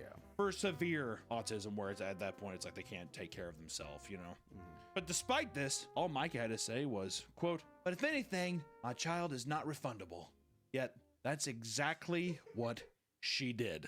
In 2020, fans began to notice that Huxley stopped appearing in vlogs. Dude, shortly what? after a video would be posted milestones, right? 2016 and 2017 marked an exciting time for the family as they were in the process of adopting a 2-year-old from China who they named Huxley, making sure to record every update along the way. The child they were adopting had severe autism and they were aware of it. And many viewers cautioned the parents about the work it might take to ensure Huxley was properly taken care of. If you already have that many kids and then all of a sudden you're throwing in someone who's going to need that much time and attention, I think people really underestimate what a task that is. Yeah. For severe My little cousin is autistic. Okay, Park. Excuse me. Where it's at that point, it's like they can't take care of themselves, you know? But despite this, all Micah had to say was, quote, "But if anything, my child is not refundable." Yet, that's exactly what she did. In 2020, fans began to notice that Huxley stopped appearing in vlogs shortly after a video would be posted answering their questions. After only 3 years of living with the Stoffers, Huxley was sent to a different family within the United States. The reason why Huxley wasn't in the videos is because, like the comment said, they were unprepared for how much work it would take to give Huxley the proper care. And in a now deleted apology video, both Micah and James tried to claim that while they were aware of Huxley's special needs, there were still a lot of unknowns surrounding the conditions. Do I feel like a failure as a mom? Like 500%. And fans were outraged at Micah for exploiting her special needs child for views and began turning against her. And fans also created a change.org petition to remove the Stoffers' life's monetization, to which they succeeded. They cut their fucking money. The one-time change.org. Yeah, the one-time change.org does some shit. Though the Stoffers were never legally charged with anything, their lives and online reputation Amy, I know that's not her name. have been completely gutted because of their greed. Which I want to say too, first off, knowing that a child that's going to need that kind of attention is coming and you're like, yep. Well, when you have so many other kids at such a little age, like you gotta like care for them, obviously. But then when you get like a little kid that's autistic, you gotta like take extra care, and like it's. I want to say I don't. Cause like either, I don't know, I'm just yapping. Yep, I'm totally fine with that. And then to later spend years with a child developing a relationship and then just be like, I can't. I think in many cases, especially if it's still a child and there's another family who's like, we will give them a better life. I don't think there's anything wrong with being like, this is just too much. I think it's just the angle of you 100% could tell that the Stoffers were like, this is going to be a gold mine. Yeah. Here's my little autistic baby. We could, yeah. You know. So then they're pawning it off like literally like an animal. Yeah. Like, oh, this is a dog we don't want anymore. There's no morality that way too. And then two, to not be, that's one thing. I don't think people have to be extremely transparent online. I think you have obviously like a personal life, but you don't even update it to where it's like, hey, here's this child that we have now. And then all of a sudden he's just not there anymore as if no one's going to notice. It's insane. It's just, it's fucking gross. It's gross because I look at it the same way like rich people would buy like, I don't know, an expensive car. Or something. Well, I like the model, but I just want something new. It's like that. It's that hand. Like it's. I don't know. All narcissists, right? I think all content creators are. They have to be to an extent. But I think I probably am too, dude. Not us. Probably us. Probably. Sorry, dude. I fucking suck too. I don't know what I'm supposed to tell you. I haven't adopted a Chinese severely autistic baby though, and pawned it off on somebody else. So I don't know what I'm supposed to tell you. The only Chinese baby I have is Modine. Yanni, want to give Danny a kiss? He gave him a lot of vault earlier, so he's... There it is. Oh, God, Jesus Christ. Oh. Get it out of here. Oh, my. What the hell is wrong with you? Religion plays a big part in a lot of families' lives, with faith being the glue that holds them together. One example of this on social media was our unique family. Very culty vibes. Our unique family? Yeah. Our unique family. We are chosen by God. Which it was run by a rabbi and his 9 adopted sons. It's just, I was just like, this is me and my boys. Run by a rabbi and his 9 adopted sons, the TikTok account proudly showcased their Jewish faith, sharing family-friendly content that entertained over 300,000 followers. Chaim Cohen was seen as a righteous man for adopting these 9 boys and giving them a better life outside of foster care. They lived in a huge house, were homeschooled, and seemed to have everything they could have ever needed. But this image would come crumbling down when his 18-year-old son called into an Atlanta podcast and revealed what was truly going on inside the house. According to the son, Chaim had been abusing and neglecting all of his sons for years. He repeatedly withheld food and locked them in their room until... Look at him. He's not happy here. He's not happy. He's an evil, unhappy man. Look at him. 4 p.m., only to abuse them when they were freed. And after the call Wait, to the what? podcast... Chaim had been abusing and neglecting all of his sons for years. He repeatedly withheld food and locked them in their room until 4 p.m., only to abuse them when they were freed. And after the call to the podcast ended, police went to Chaim's house, removed all the children, and took him into custody. I mean, even the haircut is torture, bro. There's no way every one of those kids messed with that haircut. That haircut alone could get this man arrested. Wait, is that like... Never mind. Questioned by police, it was discovered that he had been lying about his identity and faith the whole time. Discovered that he had been lying about his identity and faith the whole time. Not only his faith, he was lying about his identity.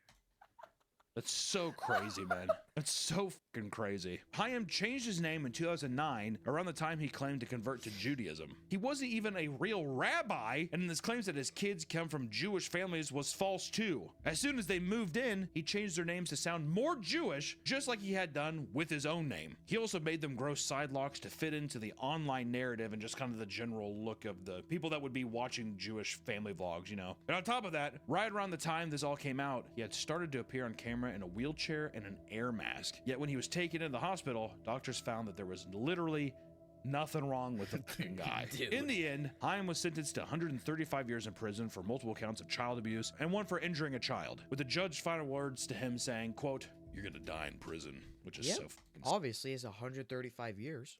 Sick, dude. That's the only time I ever envy being a judge is when you get to really just fucking put that nail in that coffin. Hey, guess what, Chaim, or what are the ghoul, or whatever the fuck you want to be called? Bye! Boom! That's what I do too. And I'd be like, you know what? On the way out, break his ankles. That's the kind of judge I'd be. Break his toes. Recess and we'll break his toes. Hit him. If anybody opposes, I'm shooting you in the chest. Judge Angog. That's my show. I'm Judge Judy's fetal alcohol syndrome child. All of Chaim's social media accounts are still up but haven't been touched since the arrest in 2023, except for his website, which turned into a Singaporean online casino. Was he hacked? Dude, or is what? Chaim still working in the shadows behind the scenes? Who knows? And lastly, we can't end the video without talking about one of the first family channels to ever face controversy, and it's coming back to light, and it's one of the main reasons we even wanted to talk about this, is Daddy of Five's back. This channel, if you don't... Bro. When I was younger, I used to watch this channel. When I was a little kid, I actually used to watch this channel. And I was a little kid. I didn't know what, like, abuse was or anything. But I just knew, like, he was always yelling at his kids. He was always, like, just being, like, aggressive. And, like, I just knew it would, like, that's not how a normal family should act, you know? But, like, I used to watch this channel, bro. Don't know Daddy of Five, the channel consisted of father, Mike Martin, mother, Heather Martin, and her 5 kids from other marriages. Not even his kids. Maybe some of them are, I don't know. It's a whole hodgepodge. It's a hot potato situation is all I gotta say. Like most family channels, they posted vlogs on their day-to-day life, jumped on viral trends like the, 1,000-degree knife challenge, and tried to record their day-to life as much as possible. Just regular bullshit, following trends, yada yada yada, YouTuber bullshit. All of these videos performed well, but what really brought in the views were their pranks, which eventually became the majority of— Bro, I remember watching one video, one of their pranks, some guy pranked his brother, and then the guy that got pranked was, like, angry at him, like he was upset by the prank, and then the dad was just like, "Ooh, deal with it." Like, the kid was, like, crying or something, I think. I don't really remember. And he's just like, "Hey, you need to relax. You need to calm down." And, like, just, like, dude, are you serious? Of their content. Videos like Dad Stink Bombed Son's Room and Silly String Wake Up Prank were some of the more tame pranks that drew in millions of viewers. However, as more people tuned in, it became clear that many of the pranks were not so harmless. More often than not, the pranks involved a child getting hurt or extremely upset, usually at the hands of the parents. One of the younger children, Cody, was specifically targeted in most of these pranks. And there's a lot of things too, man. It's kind of— It was him. I mean, I think that they've even said recently where it's like— He would cry when you get pranked, and then the dad would get mad at him for crying. It was all fake, blah, blah, but some of these videos, it's like the kid has a busted lip. I mean, in the video, you see him getting pushed down by his other older, bigger brothers and stuff, and the dad just laughs or the mom just laughs. It's it's fucked. Like, there's no other way to say it. It's all fucked up. And in 2017, the channel uploaded a video titled Invisible Ink Prank, which would get them in serious trouble. In the video, mother poured invisible ink on the carpet in Cody's room, leaving stains, and blamed it on him. Both Heather and Mike screamed at Cody to the point where he became visibly distressed and started to cry. This went on for 5 minutes, and once they revealed that it was just a prank, nobody except the parents were laughing. Many people were upset by the prank, believing it had gone too far, and clips from the video went viral and made national news, prompting an investigation into Well, even the other kid was crying, and the prank wasn't even on him, and the other kid is crying. Dude. family. And a few months later, Heather and Mike took on an Alford plea, meaning they didn't admit to guilt, but agreed that there was enough evidence to convict them. With this plea came 5 years of supervised probation, and both Cody and his sister Emma were given to their biological mother. After the controversy was over, the family had attempted numerous comebacks to no avail. Mike Martin started a music career in 2019, releasing 2 rap albums, 2 heavy metal albums, and he also posts vlogs, slam poetry, and boomer-style reaction videos on TikTok. Hating so much that I'm levitating me and waiting for a miracle. But I'm cynical, so I turn to the biblical. This...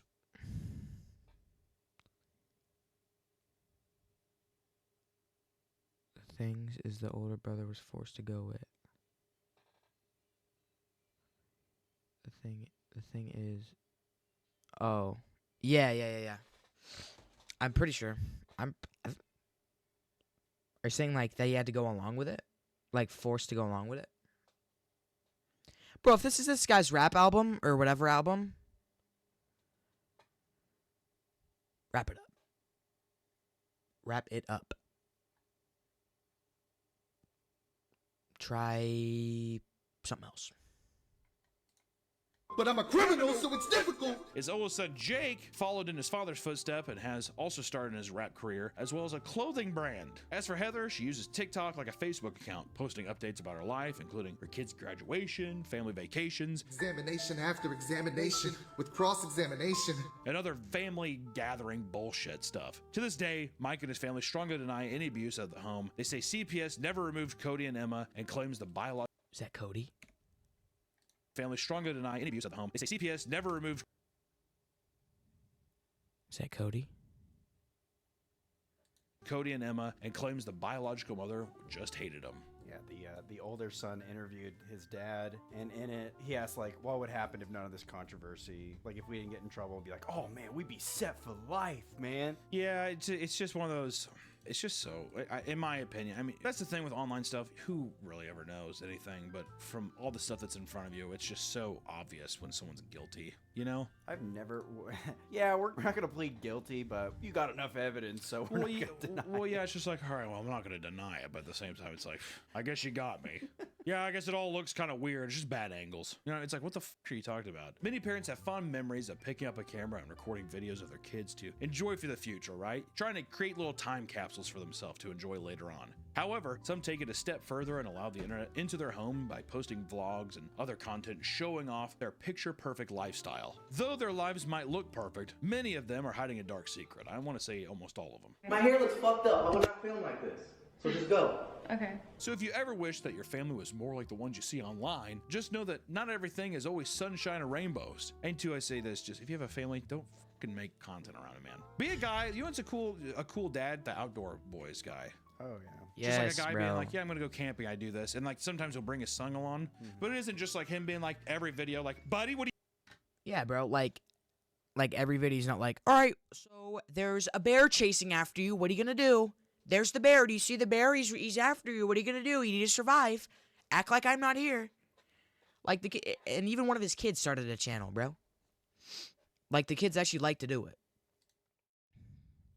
What do you think? Yeah. That kind of thing. Or a guy who's just like, I'm a dad and I'm restoring a boat in my garage. Well, he even stopped his channel because he's like, you know, we blew up too big and I don't want, like... Yeah, it was affecting his personal life, which I gotta say, respect to that guy, man. It's fucking cool. There's nothing wrong with being a parent making content. It's just whenever you're using your situation to manipulate others, using your children to manipulate others for financial gain or for social credit is just fucking gross. I think inevitably that's what a lot of it turns into. Stay safe out there. I appreciate you all for watching. Uh-oh, Pepper needs a diaper change. Not everybody can be a great online influencer dad.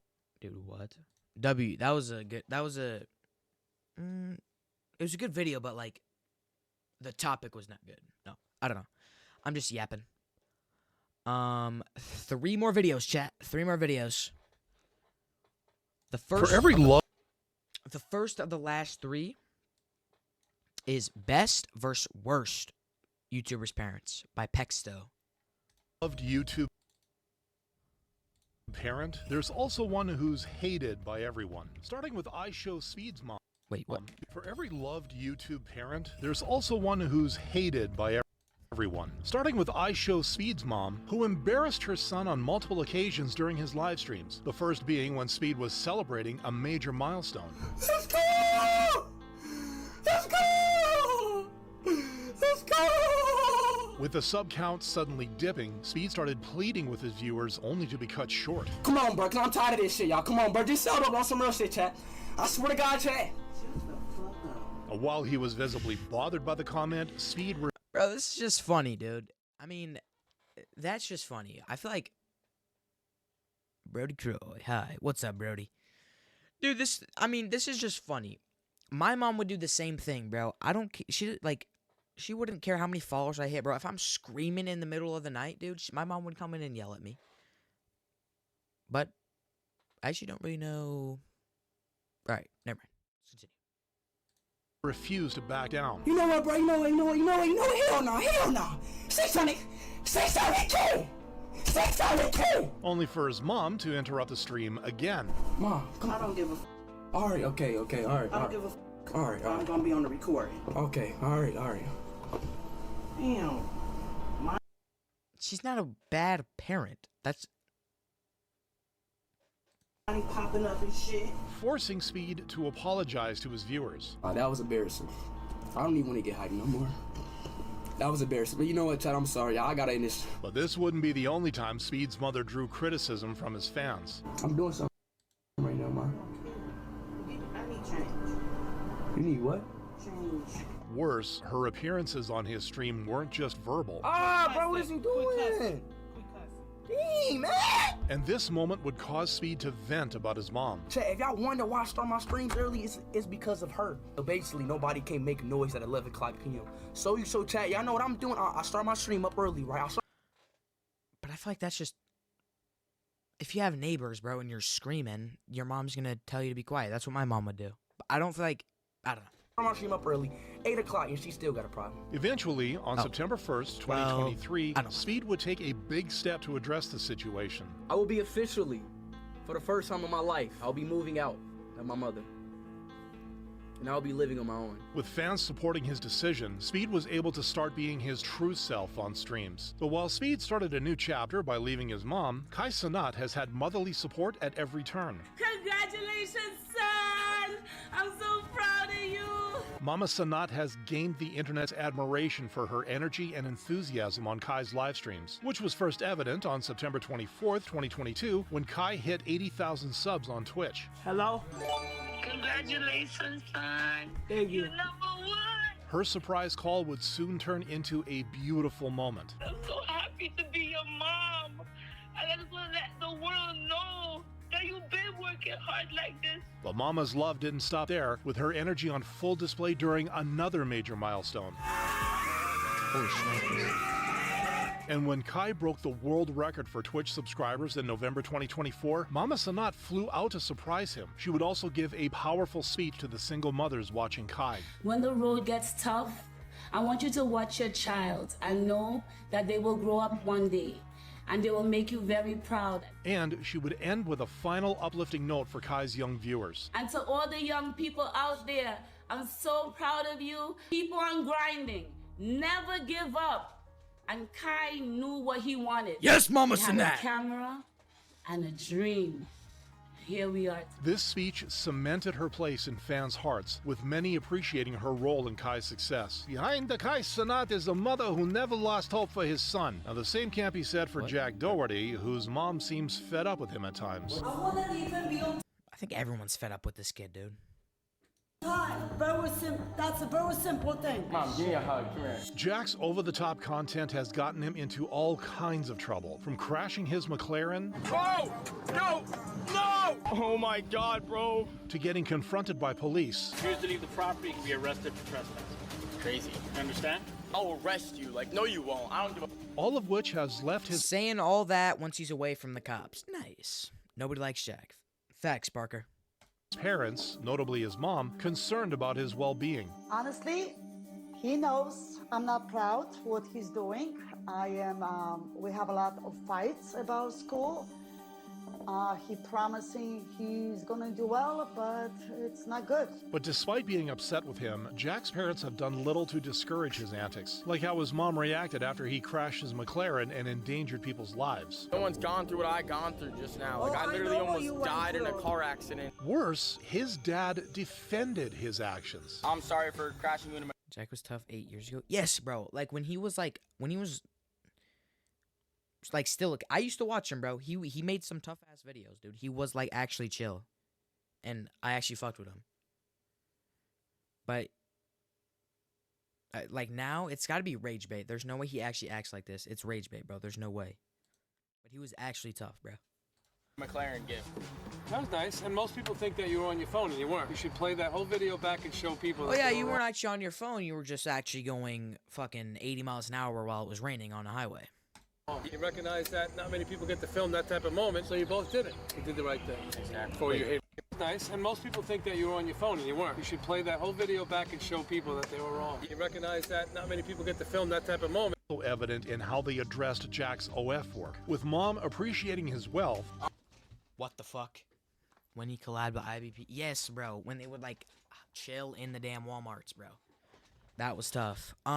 Did he say he was on OnlyFans? Are you proud of me? Oh, sweetheart, I'm very proud of you. Look at this, what you're having. 3 beautiful cars, 10,000 square feet house, no mansion. This is like unbelievable. And dad touring his $10 million mansion despite the OF branding. While Jack has helped his parents live a lavish life, their acceptance of his actions has drawn criticism from the internet, especially when his dad admitted to Dr. Phil why he couldn't stop his son. Why is his dad on Dr. Phil?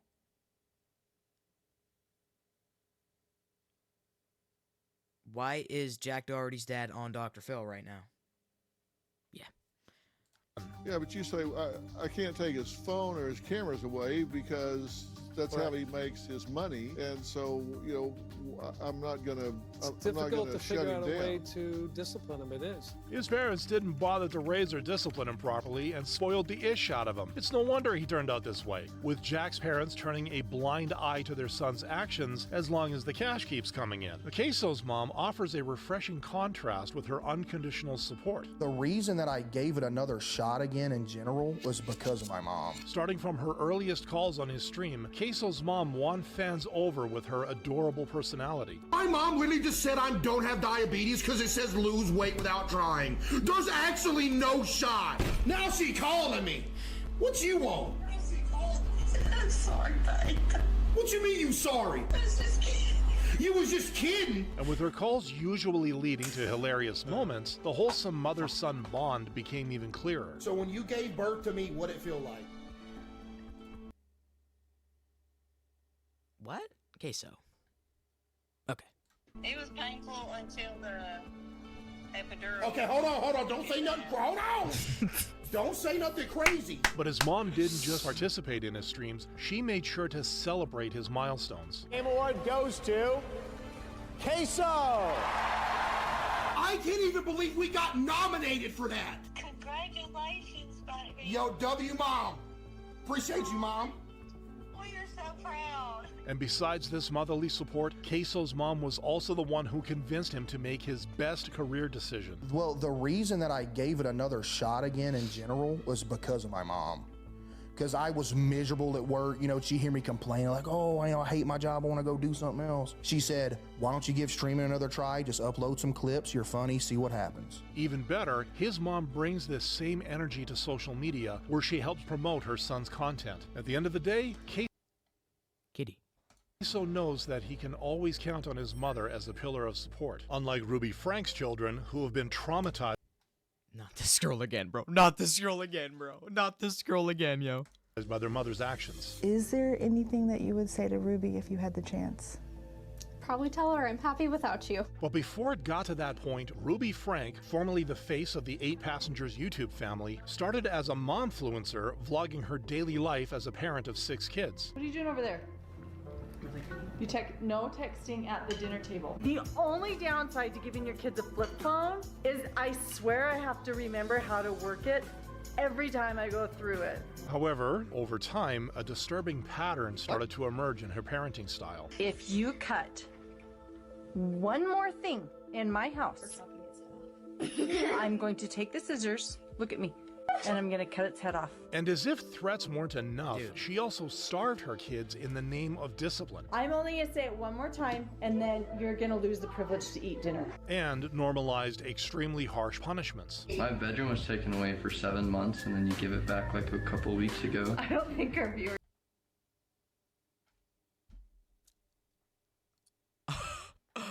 Yeah.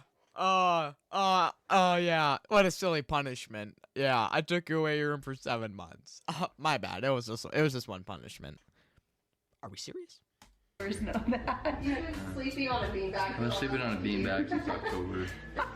As a result, the internet grew increasingly concerned over her behavior, with people even starting to sign petitions to involve Child Protective Services with Ruby's family. Ruby would make things worse for herself by partnering with Jody Hildebrandt, a soon-to-be controversial therapist. The two would create a channel called Moms of Truth in 2021, where they would share parenting advice and counseling. With Jody also taking an active part in Ruby's family, the creepy truth about their parenting finally came to light on August 30th, 2023. I just had a 12-year-old boy show up here at my front door asking for help. He's emaciated. He's got tape around his legs. Yeah, this was like a crazy video. I watched it. He's hungry and he's thirsty. Jody Hildebrandt is up there right now. She's a bad lady. We didn't realize how bad. And when the police arrived to arrest Ruby and Jody, they would also find her 10-year-old daughter in a similar condition. Is that you?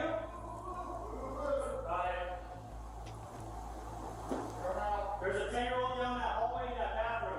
The arrest would culminate in a hearing where Ruby would plead guilty to 4 counts of aggravated child abuse. Ruby and Jody would receive prison sentences ranging from 4 to 60 years, while the kids would begin to process their traumatic childhood. You believe that she was apologetic?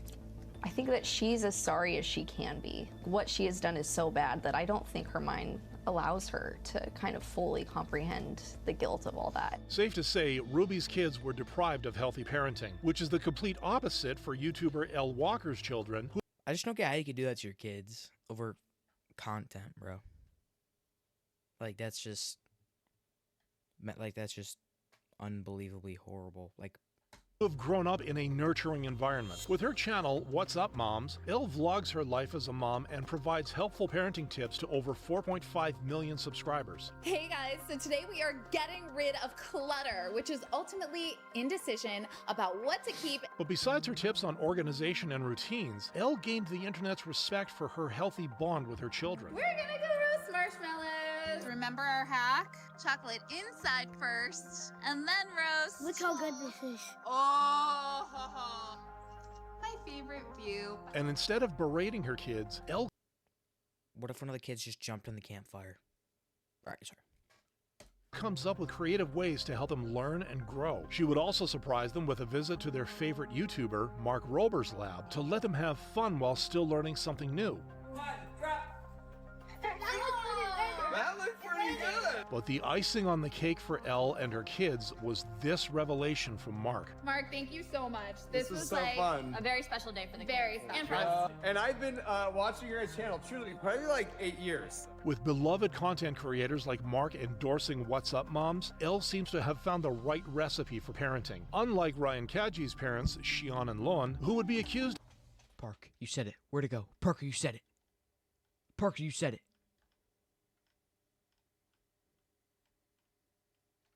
Parker called it. Parker called it. He said it earlier today. He said it in earlier today's stream. He said it. Of exploiting their child for financial gain. You're on track to be a teenage billionaire. How much does Ryan get to keep of all this? Oh, be careful, Ryan. But before he saw none, because he's a minor. Unimaginable riches, Ryan was a 4-year-old whose parents first started filming him around toys on March 17, 2015. This content would become instantly popular with other parents and their kids around the world, with one of the early videos gaining over 1 billion views. After this, I'm gonna say this now. I don't know much about this channel, but I feel like the only reason this is like bad parenting is because they're just milking it. They're just like, the kid's like a teenager now, and they're just we got today's Barbie doll. Let's review it. But that's all I'm saying now. I don't know if they like hit him or anything. Like, we'll see. His first taste of going viral, Shion and Loan would double down on making similar videos, making young Ryan the most viewed person on YouTube by 2016. While this formula focused more on online success instead of Ryan's happiness, it helped the Kaji family create a media empire by 2019. I mean, those numbers are crazy. You guys have over 10 different YouTube channels, over 80 Game 7 NBA Finals right now. billion views across them. You have a mobile game with 34 million downloads. However, the wealth and fame would also subject... Don't you have like 3 modelers? PlayStation, me, NBA Game 7. Do that.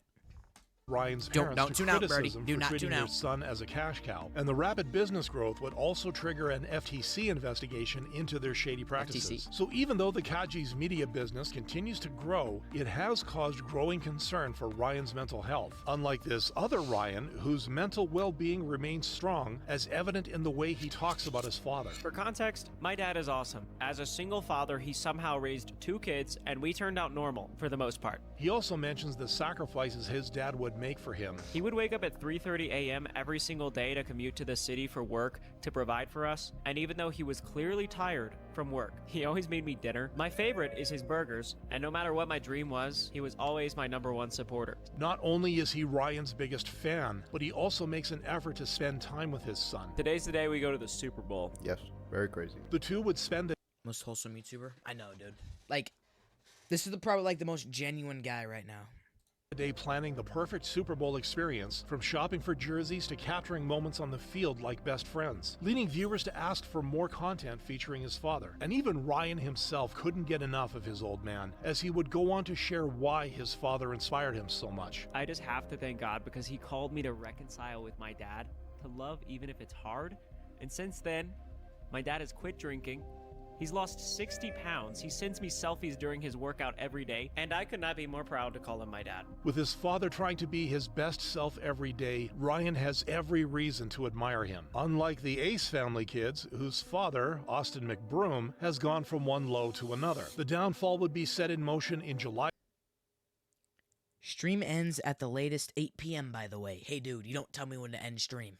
2016, when Austin and his former wife, Catherine Pays, created a YouTube channel to document their family life. Their content involved vlogs, pranks, and challenges, all of which helped them take off and reach 15 million subscribers by 2019. But this level of success would come at a cost when the increased scrutiny of their lives revealed some ugly truths. It turned out that while Austin was putting on the act of a loving dad online, he was holding a shocking secret close to his chest. What up, bro? I gotta ask. Every month there's cheating rumors about you going on. You never address it. Is there a reason why? The couple would refuse to address these cheating rumors until Instagram model Monica Bush came forward with receipts in June 2021. So we pull up to a house and I'm like, have I really been this naive to not know that this was what it was the entire time? He starts telling me like him and his wife aren't really together. It's just for publicity. Dude. And here's where I'm a little ashamed. We did end up doing the thing. Okay. And while Catherine stayed strong by her husband's side back then, she would eventually separate from him in January 2024 and confirm his infidelity on a podcast in May 2025. As soon as I grabbed the phone, like out of a movie, this long text comes through. If you really love your wife, you wouldn't be da da da da da. In that moment, my heart drops. I'm pregnant. There's people watching us. The camera's on. It felt like, it just felt surreal. He grabs the phone from me and instantly deletes the message. And I thought, Too late. What's done is done. oh my gosh, it's true. Austin's response to Catherine would only dent his reputation further. Catherine knew what I was dealing with for a very long time. Which is what? I would come to her and I would voice how I feel about how I felt like I was getting no affection from her. There was a year period where we had no sex. Now, instead of taking... Okay. Boo-hoo, dude. accountability, Austin would try to Seriously, dog?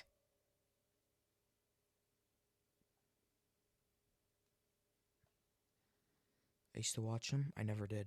I've never seen them. I never watched them. justify his infidelity. She said, just don't make me look dumb. Don't embarrass me. I don't know what that means to you guys, but to me it sounds like, go do whatever you need to do. One more time. Make me look dumb. Tried to justify his infidelity. She said, just don't make me look dumb. Don't embarrass me.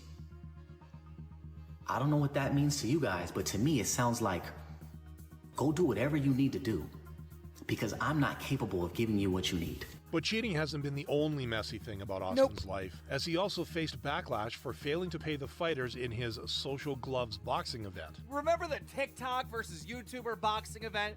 Okay, apparently nobody's getting paid. This pattern of financial irresponsibility would also appear when word got out that Austin had defaulted on a $10 million mortgage for the Ace family mansion. These controversies would take a toll on Austin and Catherine's relationship, ultimately resulting in divorce in 2024. But while Austin's love for clout and wealth got in the way of being a good parent, Twitch streamer XQC's parents have gone down the opposite route. The two maintain a quiet yet constant presence in their son's life, often participating in his streams. Yeah, was that good singing? Not too bad. Oh, thanks. Keep your streaming job. Not only do they support his content creation, but they also take the time to genuinely connect with him. Like the time XQC and Dad bonded a couple of days before New Year's Eve 2024. You scared the you scared the out of me. I come here to party with you for New Year's Eve. Yeah. Okay?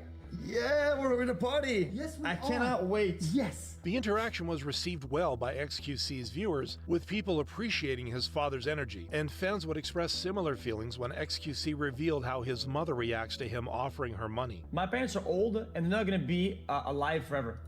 So what I told them is that I give them money so they can travel and live the life. Search up Austin McBroom daughter on TikTok. That they always kind of like maybe possibly want to have. I know my mom likes to travel, and then I give them my money, mom that money. You know what she does? She put the whole chunk in her bank account. She said, "I'm saving it." Moms are just so amazing. She was probably just saving it in case you need it later. Despite staying out of the limelight, it is clear that XQC's mom and dad play a huge role in his streaming career, making them two of the most beloved parents on the internet. What? That was a W video. Holy shnikes, that was a good video. Alright, last two videos are body cam videos. What an intro. What? What? Alright. Next video. When cops face rare weapons. By Mind Behind the Crime.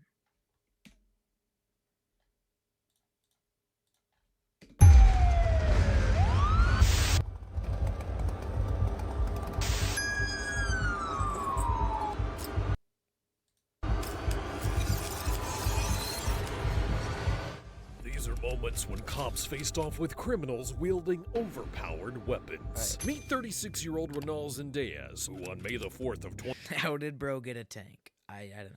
2020 walked up to the front desk of a Motel 6 and very rudely demanded a room for one night. After retrieving the keys, he then punched the partition and an office window before leaving the lobby. Moments later, he reappeared behind the front desk manager holding a running chainsaw. Dude, what?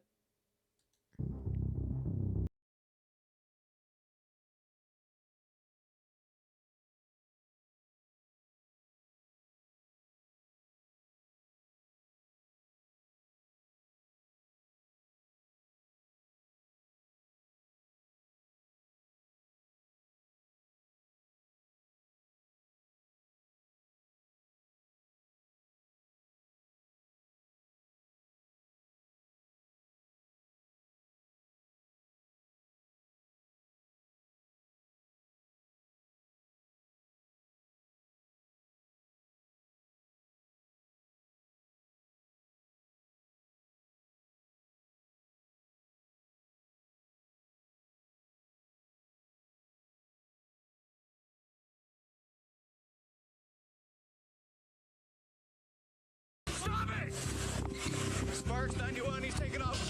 Sparks 91, he's distracted our car. Show me your hands! Show me your hands! Stop! Dude, oh my gosh. Wait, can I shoot? It's too late. What's done is done. What the flip? Stop! He's dead. No, he's not. He's not going anywhere.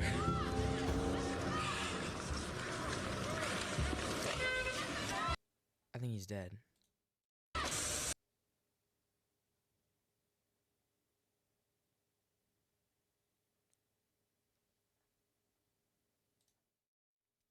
Dude, what? Is he moving? Don't get behind the car, no. Stay here. Manos, arriba! The officers continued to issue commands but got no response, and upon inspecting the vehicle, they then found the suspect deceased from multiple gunshots.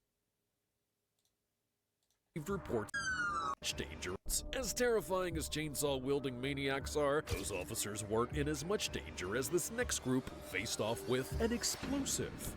Dude, what? Does he have a grenade in his hand? On October the 12th of 2024, police received reports about a black Mercedes idling in a parking lot with two people sleeping in the front seats. An officer arrived to investigate and woke up the driver, 42-year-old Sakfana Song, who immediately sped away. But on the way, he ran over the officer's tire deflation devices, puncturing his wheels.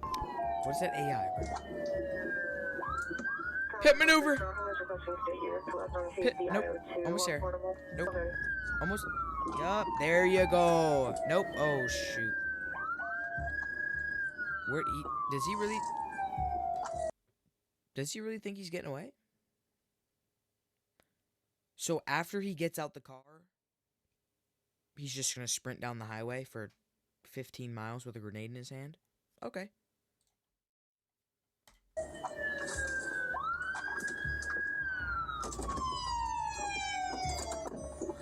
Damn, he baited him.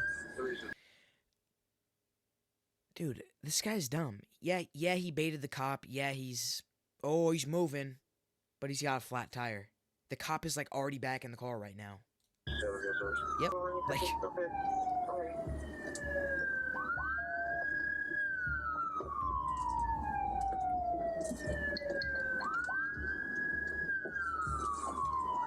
There you go.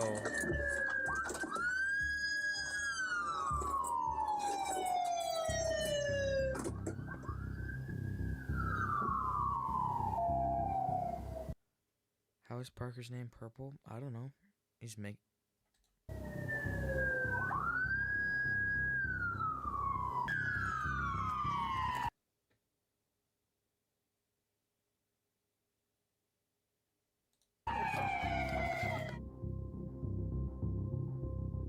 During the foot chase, the suspect suddenly turned toward the officers, holding a torch and an explosive device. Oh, I thought. Oh. Bomb consisted of a tennis ball wrapped in black electric tape and filled with 50 grams of explosive powder. To the officer's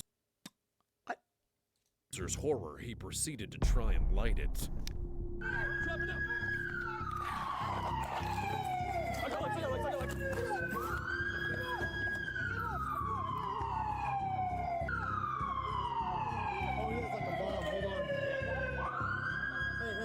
Jump on it. As soon as you can, back away. IED.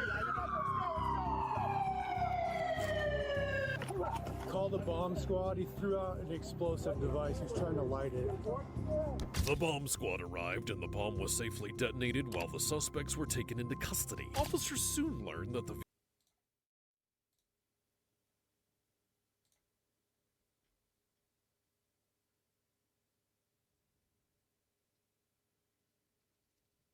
Alright, I'll check that later.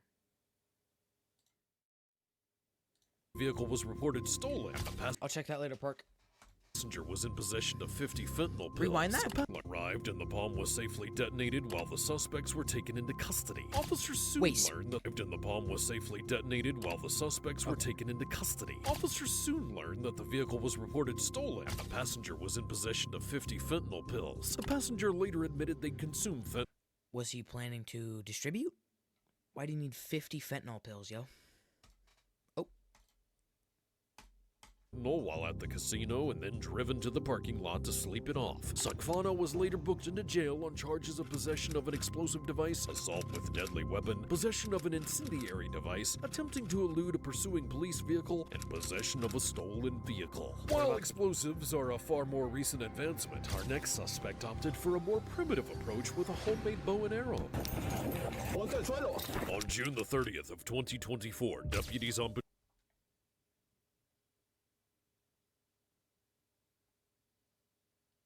What do you...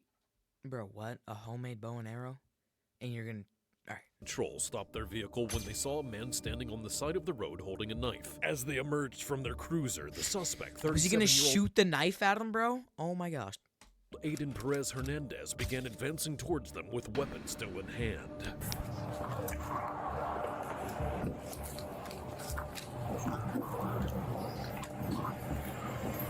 At one point, the suspect pulled out what looked like a handmade bow and continued to march towards the officer with both weapons in hand.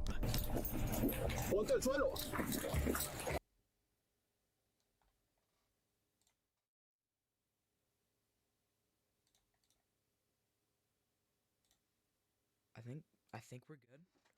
I hope we're good. I'm gonna shoot you.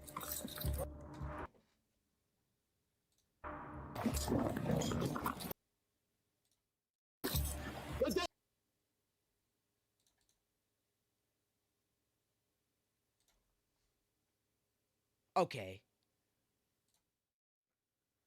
I don't know if I can show this.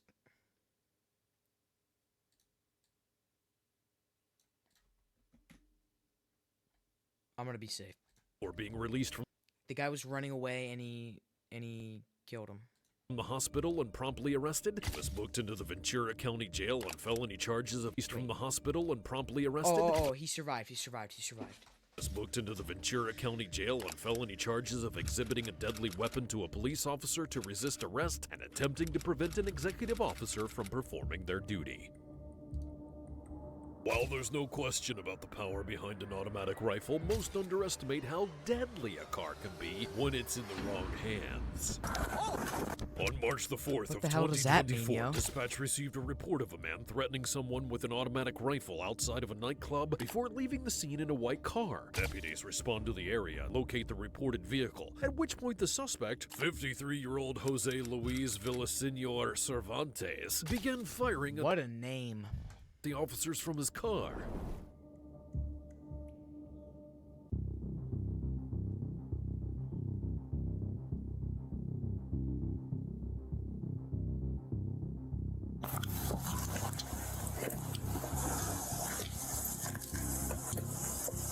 Oh my gosh.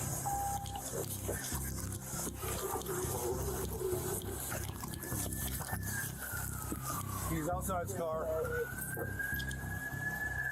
I would be shitting my pants if I was this cop, dude. He's in his car, about to take off.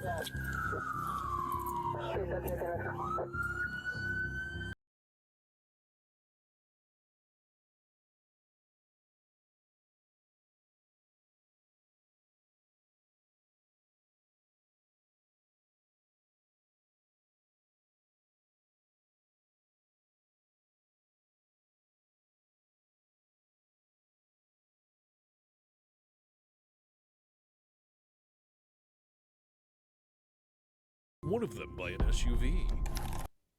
4, bro? That's fudged. Cover me, I'm going for my rifle. Are you hit? Fudge. Take cover. Julia's hit.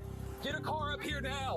Officer Geary was hit in the hand with bullet shrapnel and taken out of the fight, but the worst injury would happen to this next officer, Deputy Nicholas. No.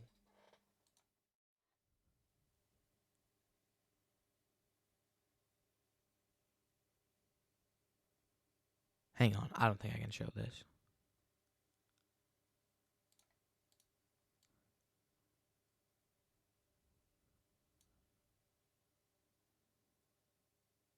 Oh wait. I think? I don't know, bro. If I get banned, I get banned, yo.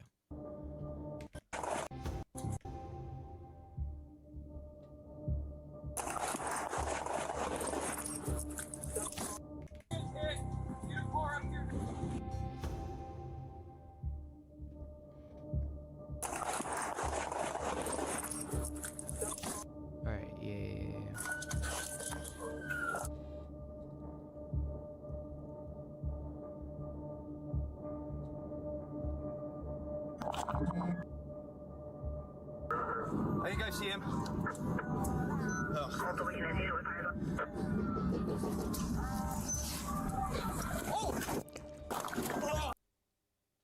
Did he hit a cop?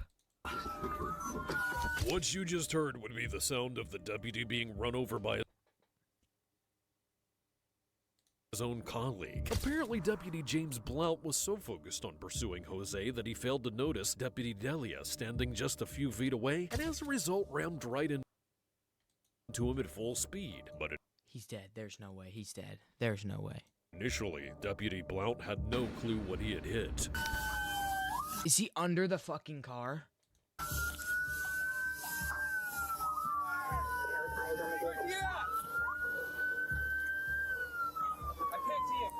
Where's he at?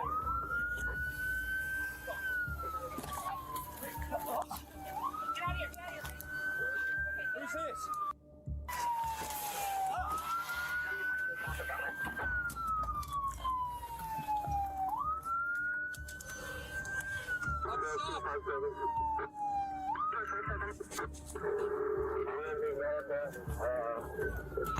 I'm stopping. Is there...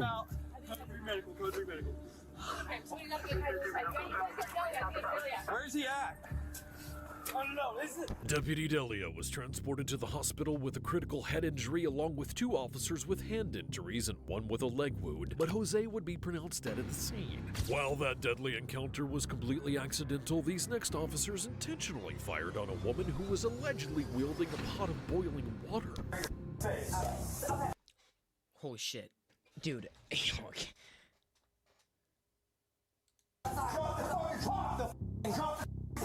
On July the 6th of 2024,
Oh, we heard you. You called us. Okay, So what'd you hear? Somebody just outside my house, y'all. She tweaking? Is this your car over here? Please, God, please, God, please. Is this your car over here? Oh. Please, God. That's not your black car in the driveway? Oh, well, we checked your yard. We walked around the whole block. We didn't see anybody. Right, you know, we checked the whole area. There's nobody out walking around. I know, y'all. Oh, God, she's... please, God, I'm trying to get help, y'all, but What do you need help with? nothing. I just, please, God, please, I don't know what to do. Do with what? Huh? What do you need help with? Nothing. I just wanted to see if I could help me. What do you want help with? Huh? What do you want help with? I heard somebody outside. Yeah, we checked your house. We checked your backyard. I walked all the way through all these backyards. We checked your front yard. We didn't see nobody. Yeah, so. nobody's out here. You didn't see anybody? Nope. Nope. Is she tweaking? Checked the whole area. Okay. What took you so long to answer the door? Oh, I was trying to put on some clothes, sir. I'm sorry. I was trying to get... I got you. All right. Is there anything else we can do for you? Huh? Is there anything else I can do for you? No, sir. Okay. Okay. All right. What? How did they get in the house? I need, I got the sheriff department here, but I was calling for help from y'all.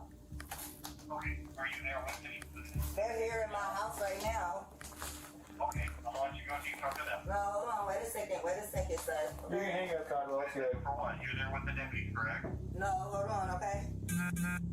You can hang Hold up. on for what? I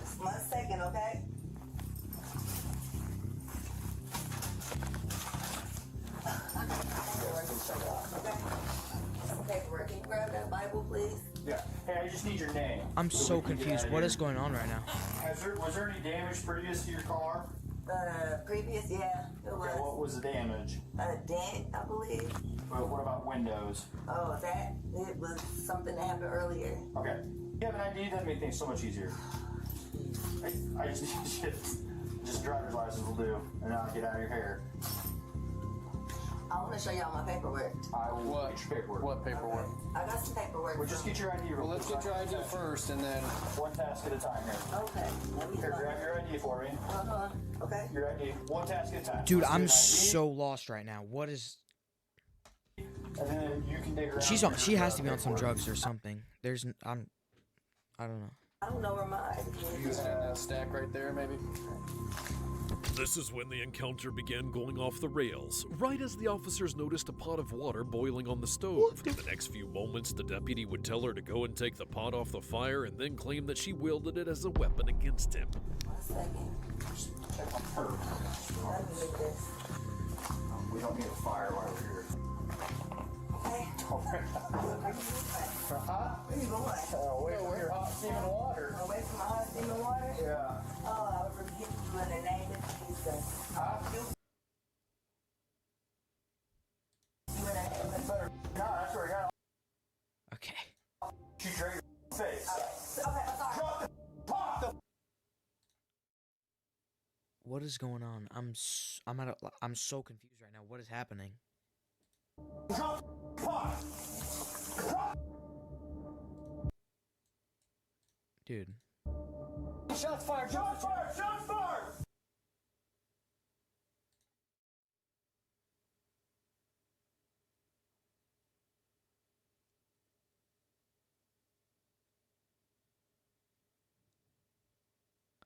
Alright, I should be good to show this. Drop the pot! I think she's dead, dude.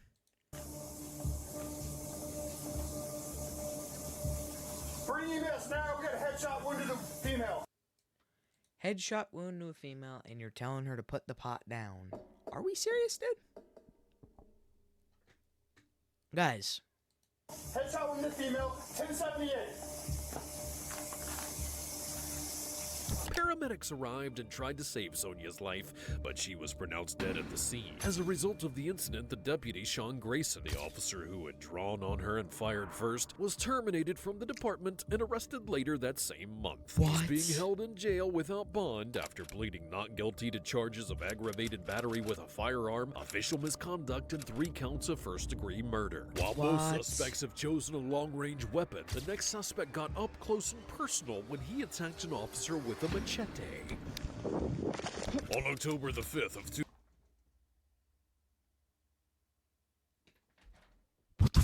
Yo. Rewind that right now. 2000, attacked an officer with a machete. On October the 5th of 2019, police were originally called to the University Gardens apartment complex to investigate a DV incident. While at the complex, an officer encountered 28-year-old Salvador Salazar standing in a corridor and inquired about what he was doing.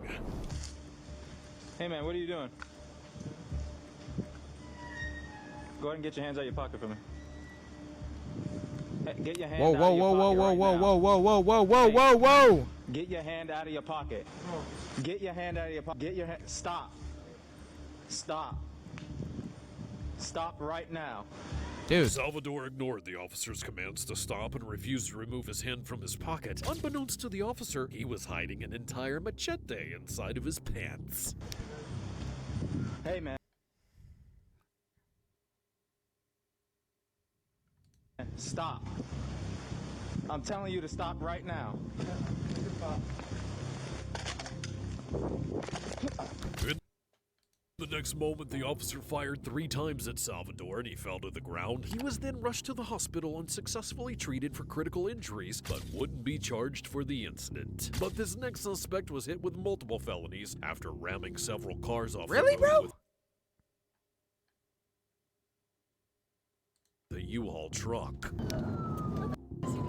On July the 25th of 2023, officers located a stolen U-Haul truck being driven by 41-year-old Ryan Taylor. Upon noticing the police, just ran he this guy off the immediately road. took off and the chase began. But during the entire pursuit, Ryan intentionally collided with several vehicles for no apparent reason.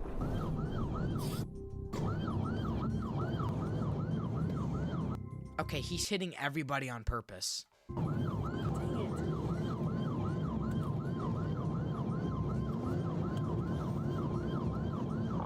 Delta 581, we're about to be going under Northwest Highway on DT.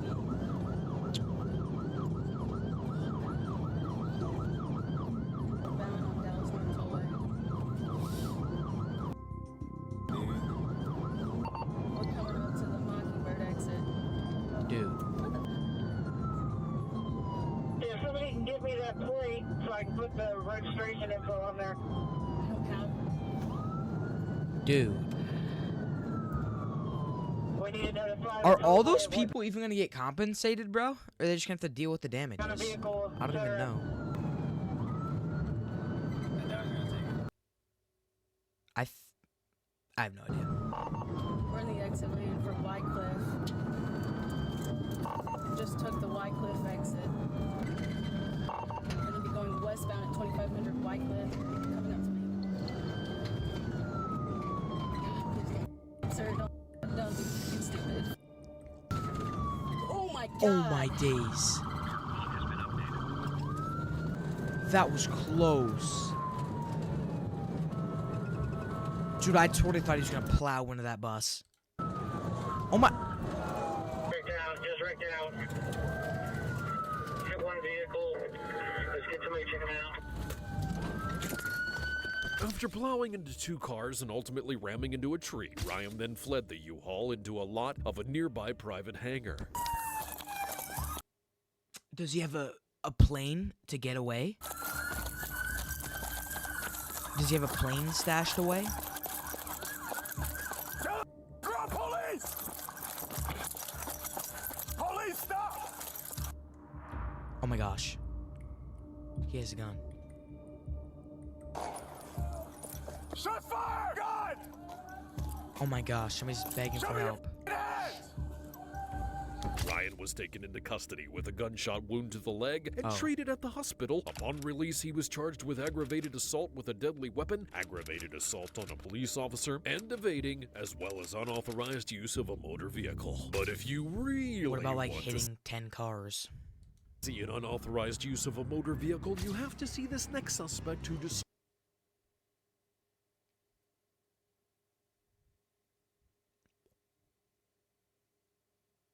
What? destroyed the city of San Diego in a tank.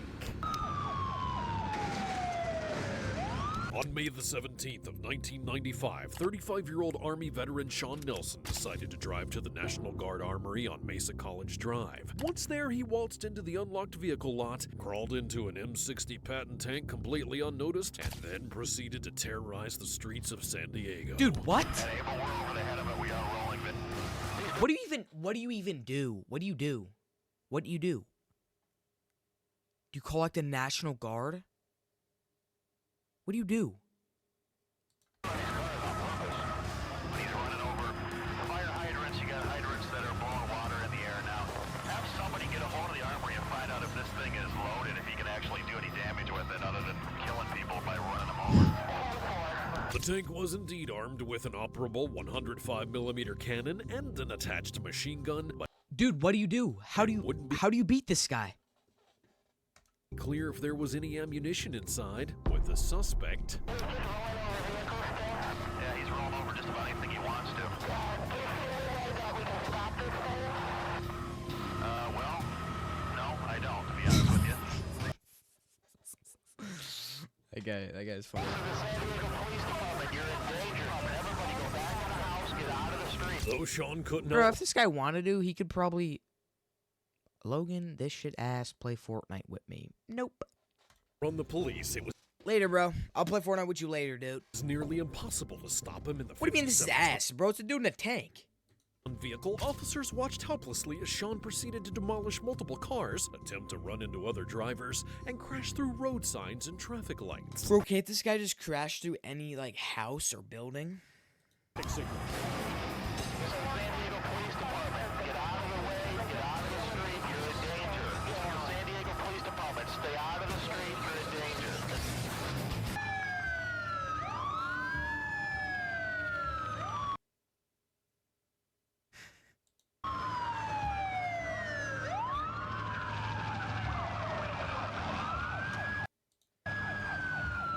I just tuned in after 45. I don't even know what's going on.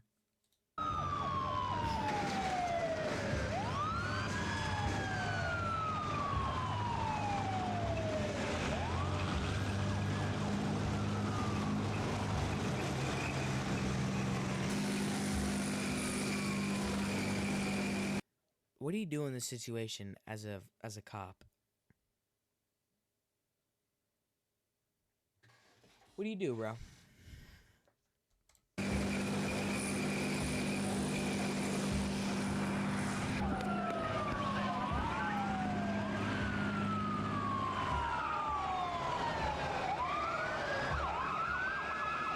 The chase eventually ended when Sean crashed the tank into a 3-foot traffic barrier, and 4 officers were able to board the tank and open up the hatch. Sean was ultimately shot after refusing to surrender and spinning the top of the tank in an attempt to fling the officers off. He would be pronounced dead days later at the hospital. Though no motive was ever found for the rampage, Sean had reportedly been honorably discharged from the Army 15 years prior for multifaceted disciplinary problems. How the And hell did he officers get who in confronted to the base then, or wherever he stole the tank from? him noted If he was out the military for 15 years. the stench of alcohol. Rather than arrows, the next suspect brought some real ammunition to the fight with an AK-47.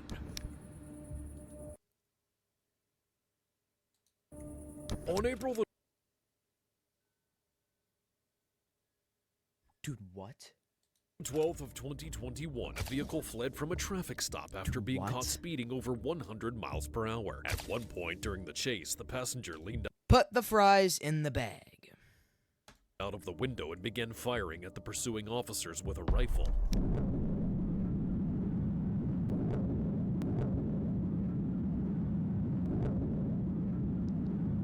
We were going about 90 miles an hour. We are coming up on Old Airport. They're hitting their brakes. I'm waiting to see what they're about to do. Chief. Yo, I want a mod like Chodis.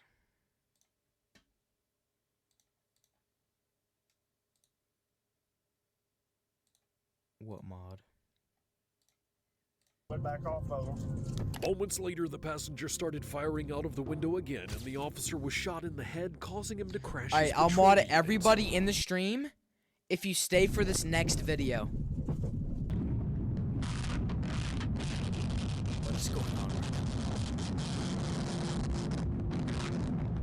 The suspect eventually crashed near Ithaca High School, and the two men, identified as cousins, 28-year-old Pierre Shelton and 22-year-old Aaron Shelton, fled the vehicle on foot. As an officer came looking for them, they began firing. You have to watch a stream for 365 days in a row to get modded. I haven't even been streaming for that long, and this is like the first stream you tuned in like 5 streams, bro. What? At him with an AK-47, forcing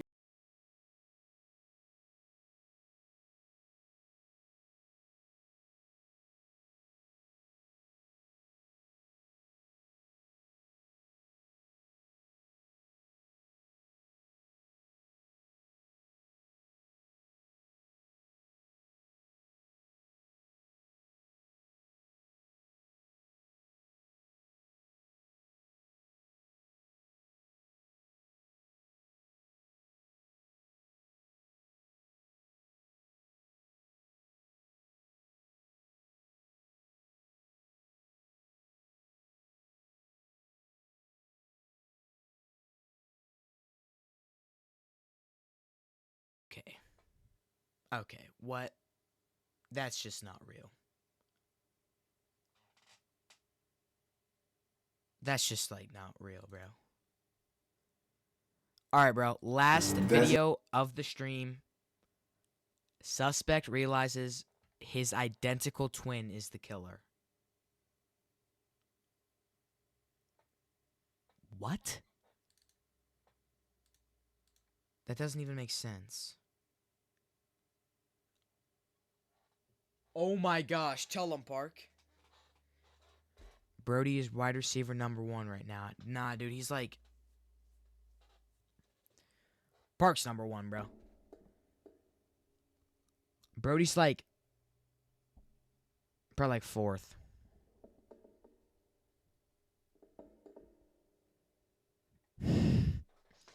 Alright. What? How does this even make sense? Alright, lock in. It's interesting because my DNA couldn't have been in that car because I've never been in that car. You're saying that's not you? That is definitely not me. I don't have a shirt like that. I only can't see the face on that person, but that's not me. Yeah, I don't know. Yeah, fuck it, I'll take it. Okay. On July 18th, 2008, Duluth... Wait, so this also just means that they didn't even know they had, like, twins or something, bro. Or the dude just stole his DNA or something. Georgia police found elementary school teacher and adoptive mother of 3, Janai Coleman, brutally gunned down in a parking lot.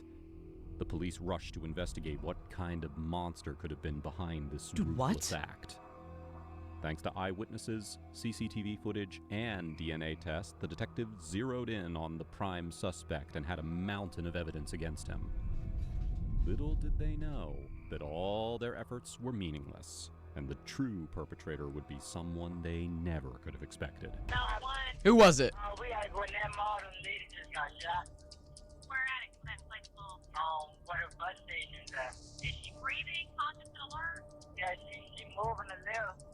Did you see where the person is that did it? Yeah, he was in a car, but he pulled off. Like, it was like a beige car. It was 9 p.m. on the 18th of July in Duluth, Georgia, and Janai Coleman was doing what she always did on Friday nights, waiting to pick up her daughter.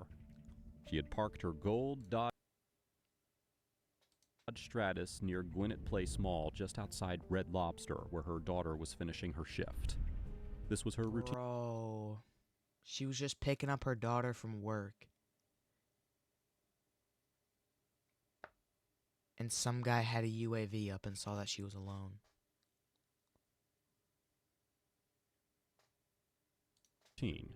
Familiar, safe.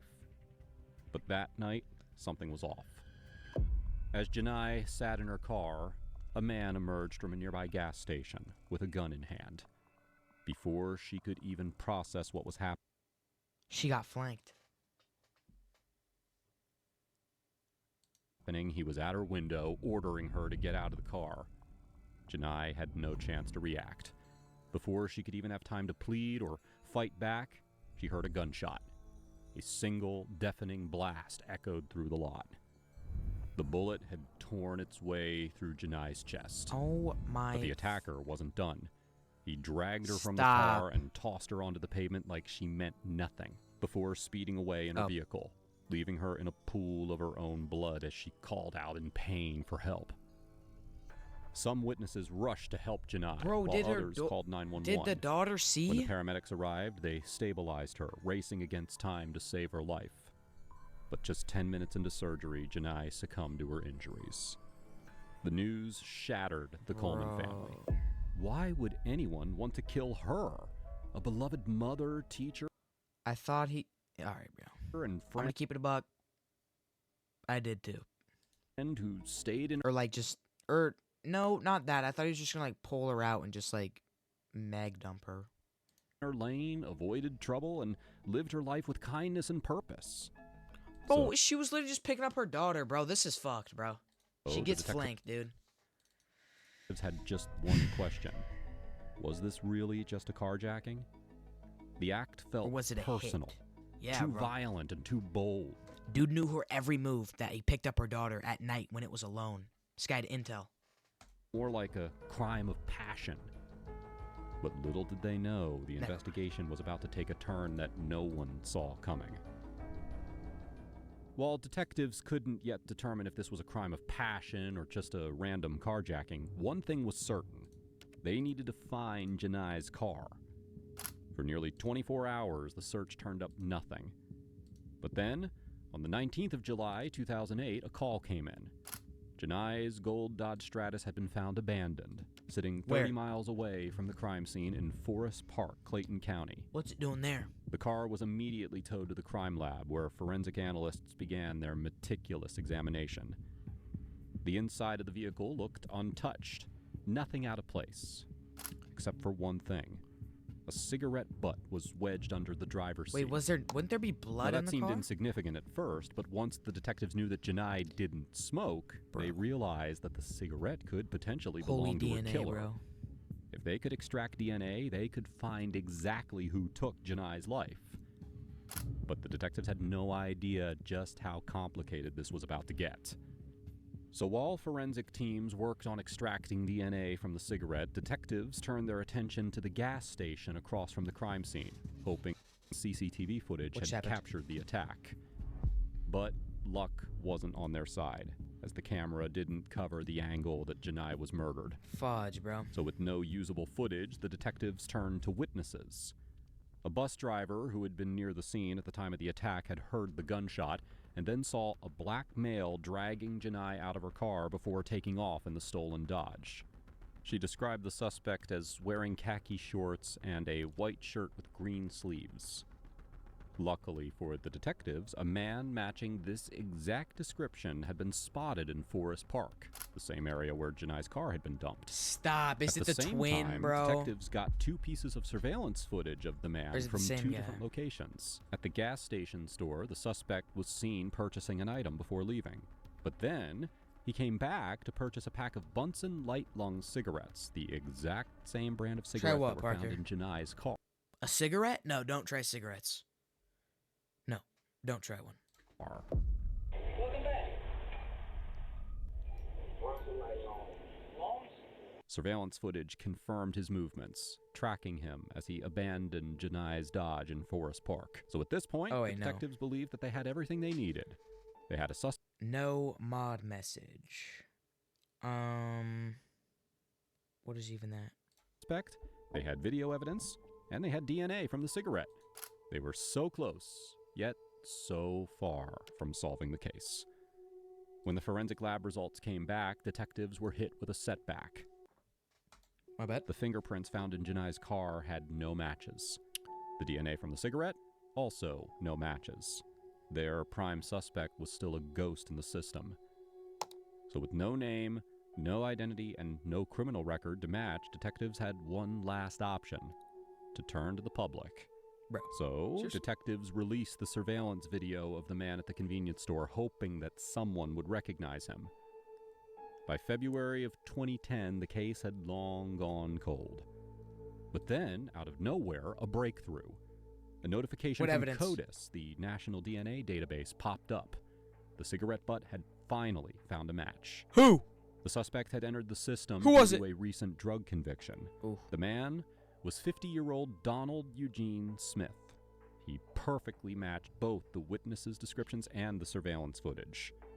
With a court order in place, detectives wasted no time, and on the 3rd of February 2010, nearly 2 years after Janai's murder, Donald Eugene Smith was arrested. But they were still far from justice for Janai, to say the least. How? With solid evidence linking Donald Eugene Smith to Janai Coleman's murder, detectives were confident that they had their guy. Now, they just needed a confession. But what Donald said next, no one saw coming. Okay, having these rights, you want to discuss it? I can explain this to you. Yeah, I would like you just to explain to me why I'm here. Okay. Really, it's about this vehicle, okay? I'm going to ask you questions. Have you ever seen this vehicle before or been in it? No, I have not. Have you ever met this woman before in your life?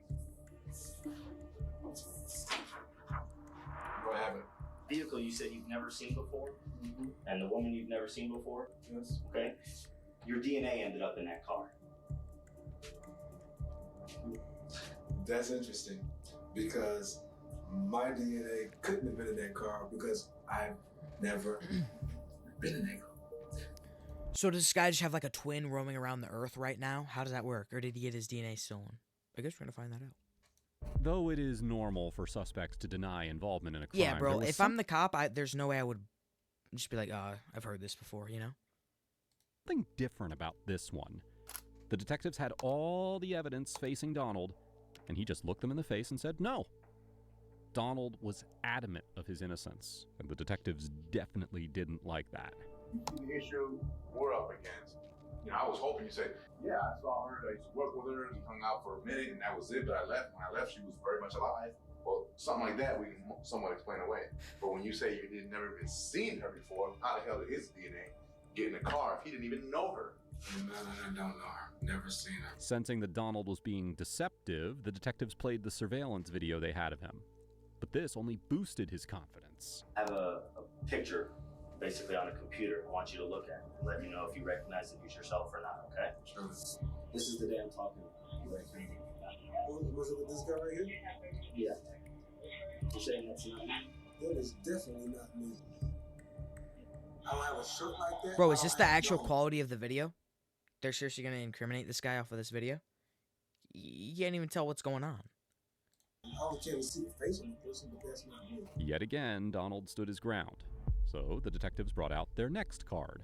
And this time, Donald's response threw the case onto a twisted journey that no one expected. Your cell phone number at the time was 404-200. Correct? No, that was not mine. That was my brother's phone number. Oh, okay. Okay, does he live in Gwinnett County? Yes, he does. What's your brother's name, sir? Ronald. Donald Ronald. Oh. Is he older, younger? Does he live at the same address as your parents? Different? He's my twin. Oh, okay. Twin? Yeah. Like born at the same time or identified as that? Like born at the same time, like identical twins, yeah. Okay. Detectives were convinced that Donald was just playing games, but if this was a game, it was a very expensive one. Okay. DNA is split between two twins. It's in distinction. They share DNA, identical twins. Mm-hmm. Excuse me. I've never been in that car. From me or Detective Cruz, how would your DNA get in that young lady's car? I've never don't know the young lady, never seen her. There would have to be somebody who shares my DNA, obviously. Conclusion, I'm jumping to what you're saying. If it's somebody shared DNA, then it will have to be either you or your brother. Obviously. Okay. What's phone? What color is this phone? No, hold on. I'm not going to implicate nobody else in no crime. You're not implicating. I'm just asking you what color is your brother's phone. Do you know where he's staying? Yeah, as a matter of fact, I do. Where is that, sir? I don't know. Well, because now I guess he's gonna be the suspect. No, I need to talk to him. If your brother Looking out for his brother. I respect that. But not necessarily in this instance. Never mind. did something that stupid, you need to go ahead and just extricate yourself from the whole situation. You're right. I don't think I need counseling on that. This is a difficult moment. I understand. Previously that you would do a polygraph. Do you want to just do that? No, but I want to know. Now, when I refuse this test, you gonna go ahead and book me and take me where you gonna take me to? Right now, you weren't charged. You are under arrest. I'll tell you what, I'll just go ahead and give you some time. You want some fresh water? Well, I don't know how him and his brother work, but twins are usually, like, locked in. Like, they have such a close bond. So, I get why he's not giving them up. Because he probably has a really tight connection with his brother. Donald indeed had a twin brother. But were the two accomplices? Or was Donald trying to throw his brother under the bus? Or is he telling the complete truth? Hoping to find out, the detectives ran a polygraph test, and Donald failed woefully. Now, obviously, when we show you the video before, obviously you said it wasn't you. You had mentioned to me that you felt strongly it was your brother. Now, in light of the fact that I had taken this polygraph, I had no reservations about taking that whatsoever. The lady says that it showed deception when she was asking me the questions. The only thing I kept seeing was my brother doing something like that. It's devastating, actually. As if anyone that we know, mother and father, was to see that same video, anybody we know that that's him. And not only by demeanor, but certainly by dress. The detectives played the CCTV footage for Donald's sister, mom, and dad, asking them to identify which of the twins was in the footage. Could they and tell? they said it was indeed Ronald in the footage. Additionally, on a smoke shock. break from the interrogation, Donald hand-rolled his cigarettes, something entirely different from the brand found in Janai's car. So now the detectives were confused because Ronald had no criminal history, so everything pointed to Donald. Ronald was called in for an interview, which he refused, and then he began to dodge the police. They eventually found him hiding in his parents' home. The detectives had focused all of their efforts on Donald, but now, for the first time, Ronald became their new focus. Ronald on the 5th and of Donald. February 2010, Ronald was arrested and brought in for interrogation. We're in a detention type situation, okay? Can you, whatever you're gonna say, could you put it on hold for just a little while? Why is that? Just can you? You say I'm gonna be here for hours, and can you just put it on hold for a little while? Do you? I think you need to draw some blood or something. You want them to draw the blood first? Just, Well, you tell me what you want to do. I mean, I want to talk to you, but before I can talk to you, I gotta read you your rights. Well, you don't have to arrest me right now. What do you mean I don't have to? Well, What do you mean, Ron? Explain to me. I mean, I have to get this done. This is just a formality, and then we can just talk, and that's fine. If you tell me come back in a little while, I'll come back in a little while. But I have to do this by law. I have to. well, you wouldn't buy. What are the odds he blames his brother? When you was We were talking sitting down outside. talking, and we were having a smoke. I have to advise you of your rights. The fingerprints have come back, okay, and the fingerprints are a match. So for us to discuss the matters of the fingerprints and the other things, I have to advise you of your rights. Okay? You have the right to remain silent. I'm just combobulated right now. I can't. Okay. All right. I'll leave you with your thoughts, and then I'll come back in and you let me know. But you do understand what I've just read to you, right? I understand. Okay. Perfect. Okay, one other thing. So, Yes. so then my brother can be released? The truth, though, was that the detectives couldn't release Donald until they were absolutely certain that neither of the brothers was playing games. Okay. I'll get a different phone for you to use. Unless you want to use yours. I mean, it's your minutes. It's up to you. I might as well burn them up. Okay. Oh. I'll get it for you. Sit tight. Hey, a whole lot has happened. They'll be letting Donald go as soon as possible. Well, I ain't going nowhere no time soon. I was trying to get them to at least let Donald go tonight, but it just can't happen quite He's trying to help his fast brother. because it actually made a warrant out for him.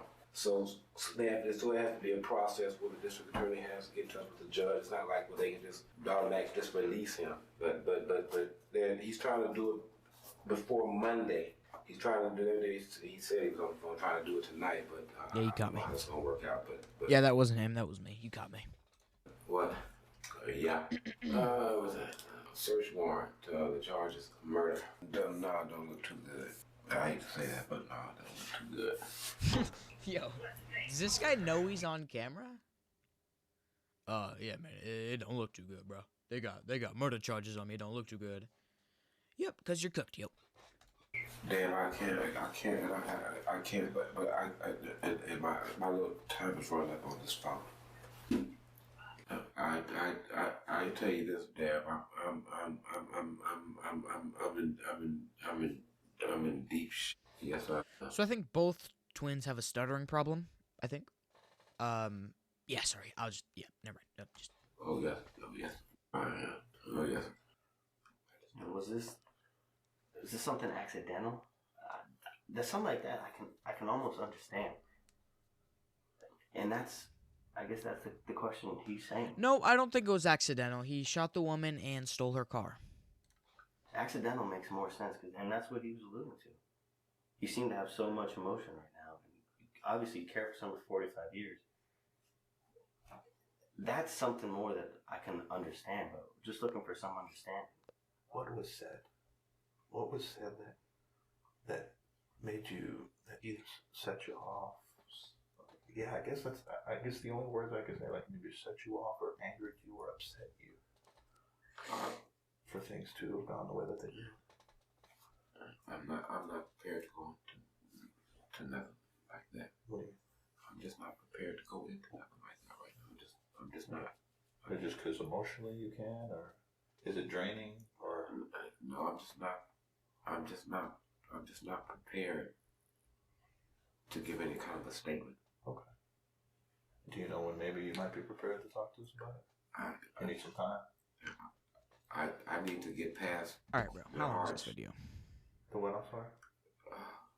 Would you like to see your brother? My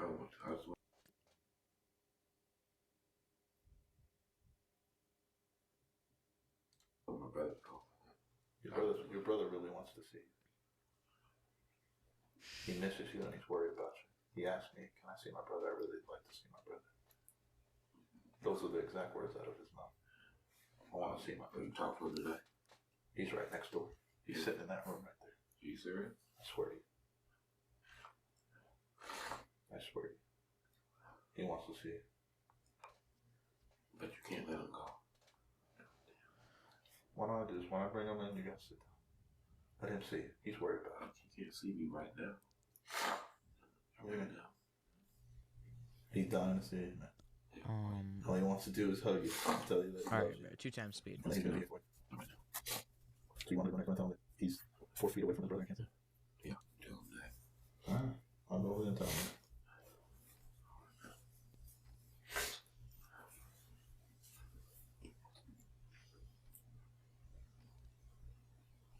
Why don't you get some water, gather yourself together, and see your brother. From the moment that Ronald stepped into the police station, it was obvious that something was off. No He shit, was dude. visibly restless, and that phone call that he made to his loved ones did not seem to make things better. I'm Detectives eating saw din an din. opportunity, and they thought that the best Okay. way to break Ronald down was to put him face to face with Donald. But before bringing him in, they did this. He's gonna use his brother to get a confession. I don't know if you knew this one, but this is the one. He looks like John Jones. Hello, Derek Salmon. Is that racist? Hi, Jackson. I don't. Never mind. Okay. That's not racist. And her name was Janai. Okay? She had 3 adopted children. Alright? Hi, Lohan. She was a school Hello. teacher. Her family begged me just to find out what happened. Yeah, isn't this like years later? They begged me. And they're very religious people. And they were more just wanted to know why than anger. And they stressed that to me. Okay? Her cousin's a deacon. Now, they're from another state. She had 3 little adopted children. Okay? They just wanted to know why. And I promised them I would at least ask the why. And I perceived it to be accidental. Okay? But I don't know. And I promised them I would ask why.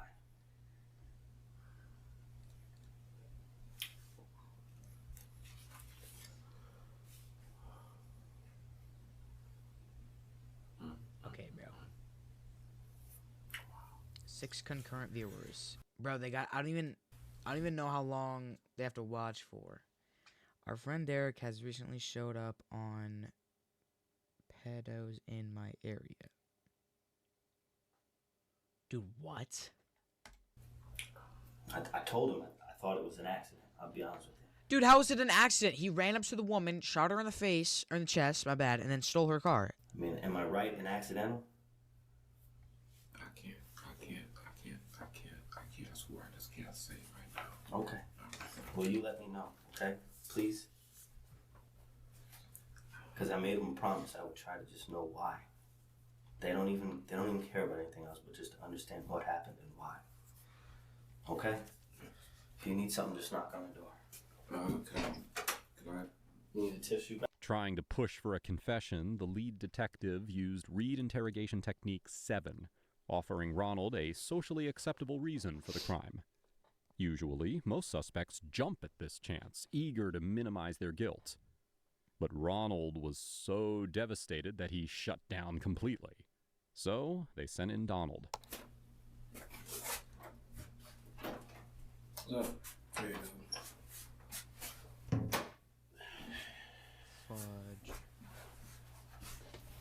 You'll be alright. You don't have to be. I'll tell you what's gonna happen though. When they take you to the jail. Bro, you only have Twitch to watch me, bro? Hey, W, bro. What time? Keep it that way. Christmas is on 25, 25, 25. That doesn't even... Okay. They're gonna take you in front of one. There's a place over there. They'll be the same way. Because I get about 2:30 in the afternoon. That doesn't even... I'm gonna unpin that. That's just false. Yeah. I don't know. 1 or whatever it was. That night? Yeah. Yeah, because they took me out to the scene of the crime and everything. These dudes here. Where were you arrested at? Downtown, right on the corner with the pick up my mail. That's how they knew where to come get me. And the reason they came and got me because of the DNA. We got the same DNA. Mine's in a database, federal database. Because once you're in the federal system, they take that shit before you get out. Sorry for interruption, but what did he do? No, he didn't do that. He did not do that. This mother was waiting for her daughter at... Dude, that's not even, like, autocorrect, bro. That word and shot, like, there's, like, not even the same letters. Actually, there's no same letters, so... This girl was waiting to pick up her daughter at work, and this guy shot her and stole her car. Close enough, low-key. Yep, low-key maybe flipping that. That's the first thing that's going to happen. Then, when they dress you out, you're going to be... They're going to put you on suicide watch. They do it to all people with serious charges like that. And they put you in like a cell down like a glass on it. And they put you in some, you'll be naked. It's a real, wait, what? Gown. That's a padded gown. That's that, that thick stuff. No, thanks, Park. I'm good, dude. No, I'm good. Yeah, and a padded blanket on a little mat. But yeah, you'll be there for at least 3 days, at least 72 hours. And then somebody come talk to you every day, but you'll be able to see them out there. Alright, bro. I'm about to... Don't get nobody no motherfucker. They got no motherfuckers running around and they have to go. Should I skip the vid? Should I play a new vid? It's just a whole lot of yab. My attention span's not too good. I mean, unbelievable. And also, all of them got them protect the guns.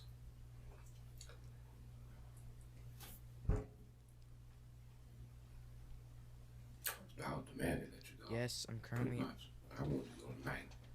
Dude. It's just a process that What? you go through or something. Alright, let me find a video. I mean, because they're going to let you go.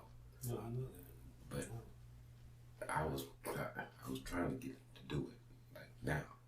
You know, let you go now. But it's something about once you was already, a warrant was sworn out. Yeah, you know, they have to go through To smoke a cigarette. Somebody get me a smoke? Smoke. Ronald had gone to the bathroom to smoke a cigarette, but the detective who followed him could not believe his eyes. Ronald had lit up the exact same brand of cigarette that was found at the crime scene. So back in the interrogation room, the detectives changed tactics, and they shifted their seating, sitting in front of the camera rather than having Ronald stay there, assuming that if he didn't feel that the camera was on his face, he might let something slip. And they were right. And why? It was an accident. Straight accident. Wait. Hold up. Hair trigger.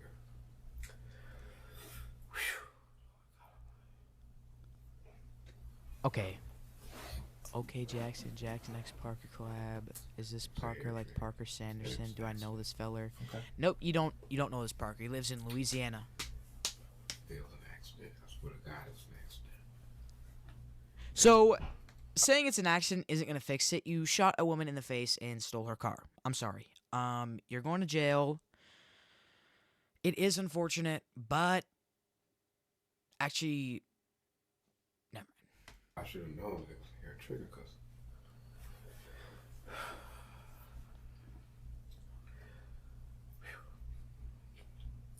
Alright, he admitted to it. Accident. What else?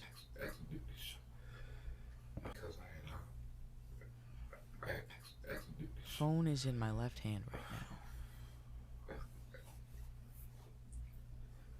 I had accidentally shot it that morning. On accident. And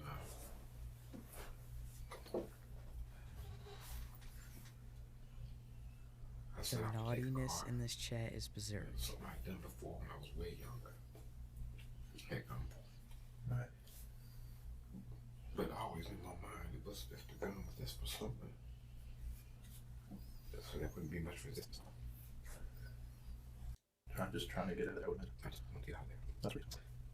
The woman didn't deserve this. I had no intention of doing that. It went off. Shot the shit out of me.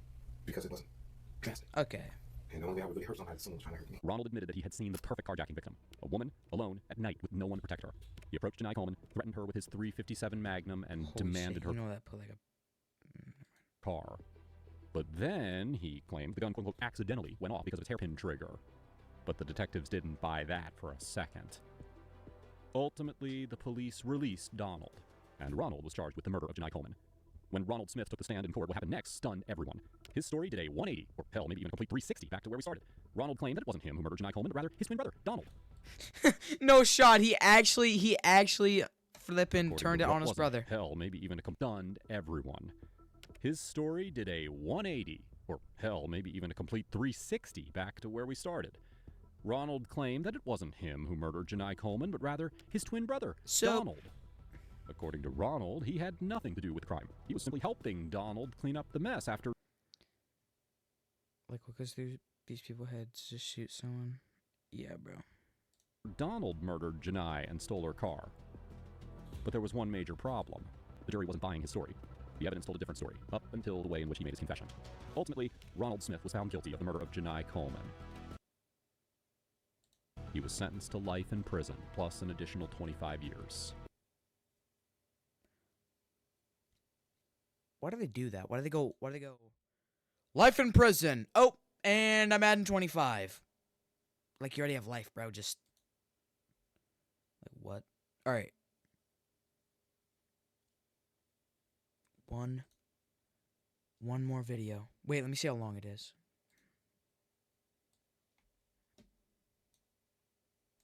$20 minutes. Should I watch it? The teenage millionaire drug lord who outsmarted cartels. Should I watch it?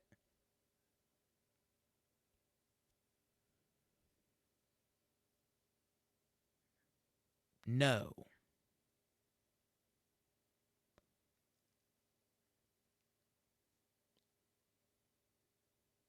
Dude, what?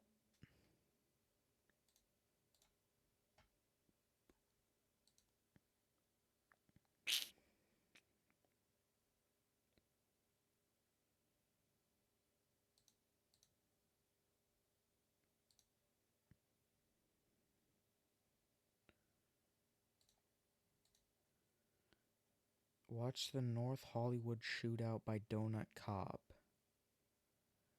I've seen it. It's good.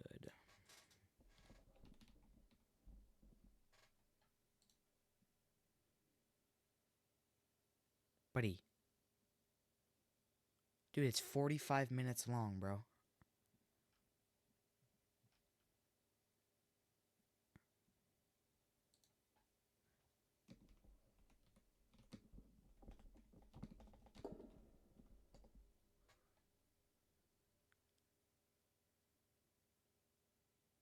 Never mind, watch whatever you want. Doritos. Alright, bro. This one. Last video. The teenage millionaire drug lord who outsmarted cartels. It's 2015, 3 a.m. in Germany. A police car rushes through empty streets. On the seat next to it, I'm not. a strange package from the mail center. At first, it looked normal, but the return address didn't match any real name. He opened it. Inside were gummy bears and a note. But beneath that innocent surface, ecstasy LSD, and cocaine. Illegal What? substances. They could have seized it, but instead, they let it keep moving, straight to the parcel locker. The plan was simple. Watch the drop-off, catch the buyer, and follow the trail back to the source. So officers moved into position. What a plan. Did the kid know or something? Two were Or is that a diversion? Oh my gosh. hiding behind a parked car across the street. Another watched from a delivery van down the block. They waited. It was about to get dark. But then, finally, someone showed up. He walked up to the locker, took one last look around, then reached out to open it. But something stopped him. The officers were confused. Why did he stop? The man wasn't moving. He's about to just yell. standing there. It looked like he was staring at the locker, but something was off. And then they realized, in the metal reflection of the locker, he saw them. Holy fudge. Ban me. I'm not gonna ban you, dude. Derek, don't ban him. Nobody ban anybody. The police. Suddenly, he started running as fast as he could. Officers jumped into action. Okay. I feel like he shouldn't have ran. Like, he should just, like, walked away, not ran away. But that's crazy. The reflection exposed the cops. Chasing him through the streets, thinking they were about Big to ass stop head. a drug empire before it even started. What they didn't know was that they were already too late. Over 300 packages, just like that one, were already on the move. Duh. It looked like the work of a big criminal team. No way it was all run by some teenager in his bedroom, right? This is the story of Shiny Flakes. In Chapter 1, 2014, party. On a Okay. Friday night in Leipzig, students were partying hard, celebrating the end of school. Loud music, drinks everywhere. Everyone was having the time of their life. Everyone except Max. Just a few streets away, Max sat alone in his room, eyes locked on his computer Yeah, screen. being a millionaire selling While his drugs, yeah. classmates made memories, he was talking to a stranger Time on the me dark out. web Parker, who went guys, by the name no. Dummes Schwein.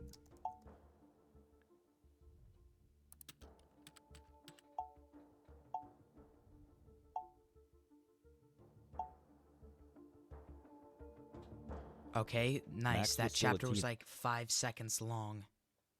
Teenager when he first found Silk Road, a secret website where you could buy anything: illegal drugs, fake IDs, hacking tools. Is that McLovin? All just a few clicks away. Max started exploring. He was shocked, but also curious. The site looked messy. The photos were blurry. Some sellers couldn't even spell. But one thing stood out. People were making serious money. So Max started reading the reviews. Hundreds of listings, thousands of ratings, endless comments.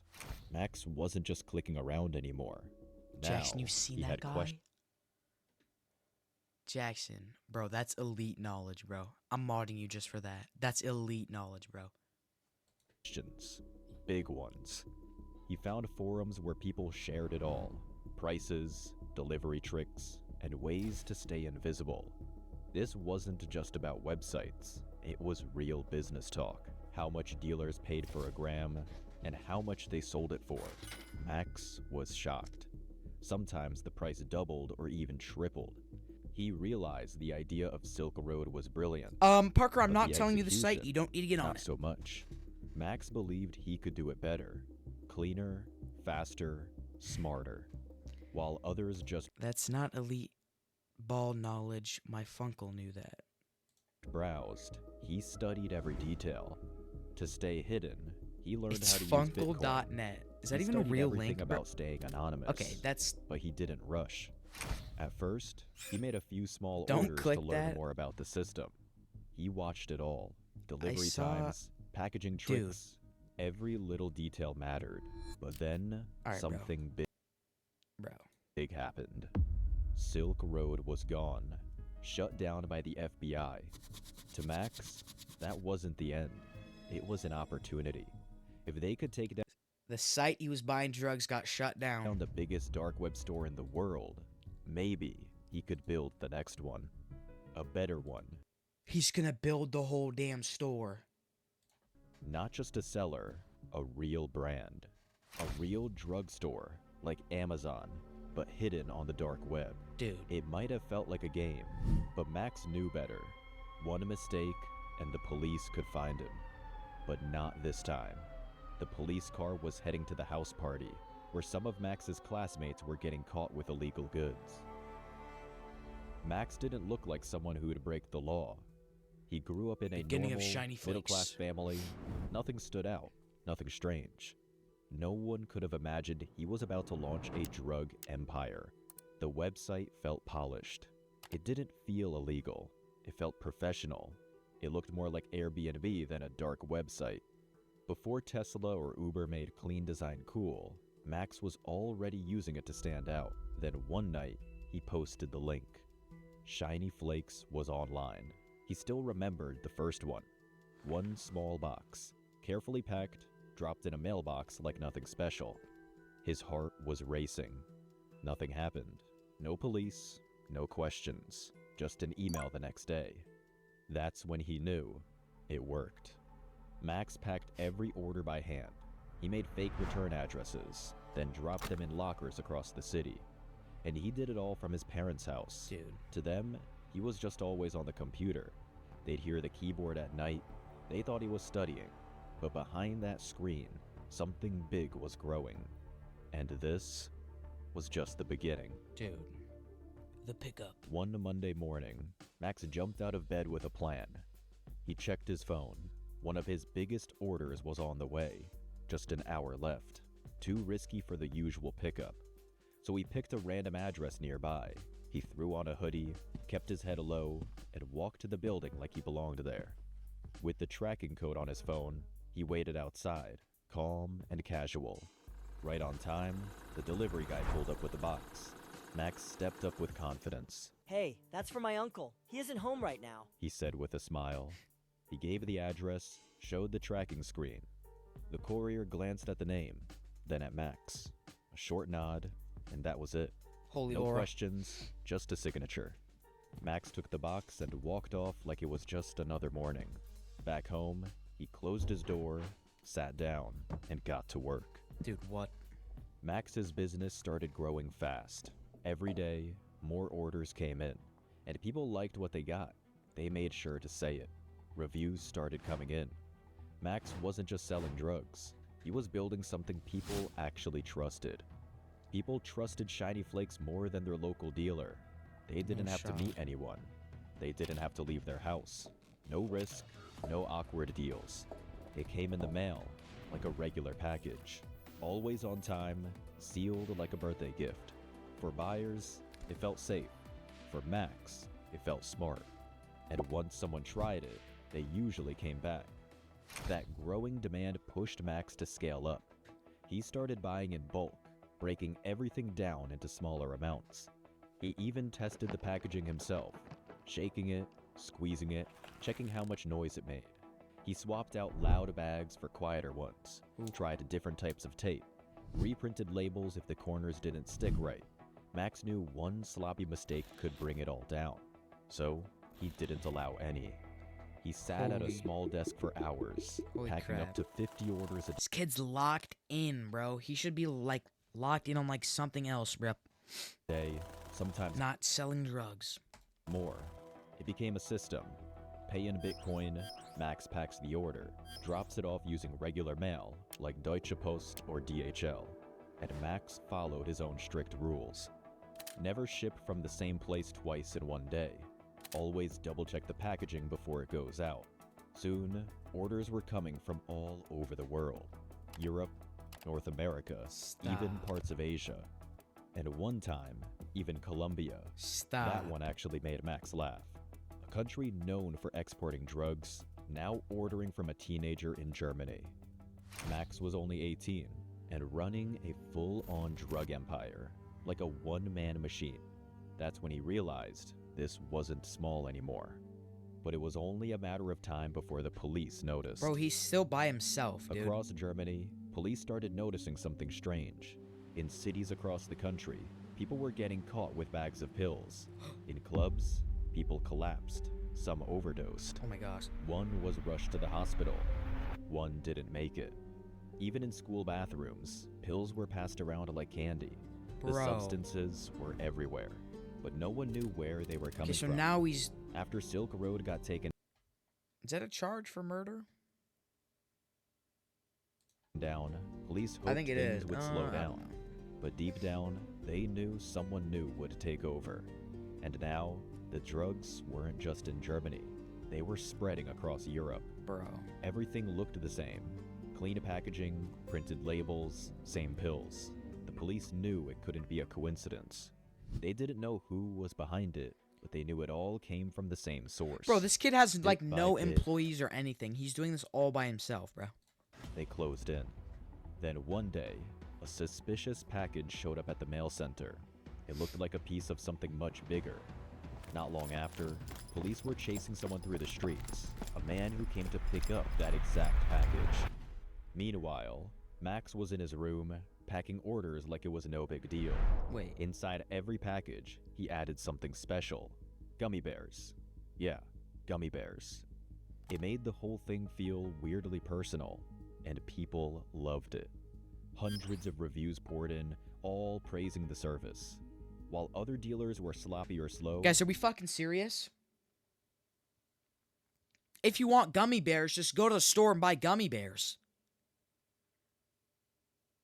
Are we for real right now? Just ordering for the gummy bears. Go to the store and buy a pack of Haribo gummy bears, bro. That easy. You're alright, bro.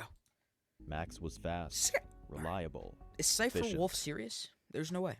He ran his shop like a real CEO, even scoring better suppliers than some cartels. No shady middlemen, no unnecessary steps. He went straight to the source, suppliers in the Netherlands and Belgium. Both countries are known for producing some of Europe's strongest synthetic drugs. And ports like Rotterdam and Antwerp, they've become major gateways for smuggling into Europe. Every day, massive shipping containers arrive from South America. Some hide drugs, smuggled in clever, almost invisible ways. In 2023, police found 116 tons of cocaine hidden in banana boxes at the port of Antwerp, a new record. Dude. But not all of it came from far away.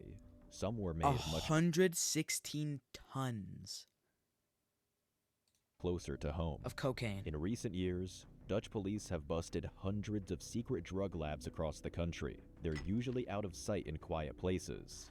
Since they're made in Europe, shipping is fast and cheap. Max knew this. With all that, Max's operation exploded.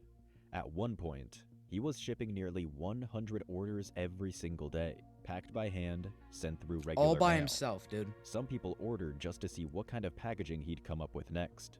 At times, it felt less like a drug shop and more like a fan club. But the bigger it got, the more eyes were watching. And that brings us to the chase. Right after a man showed up to pick up his Shiny Flakes package, he took off running through the streets. He kept looking back as he ran full speed, thinking he'd lost them. But the police were still right behind him, closing in.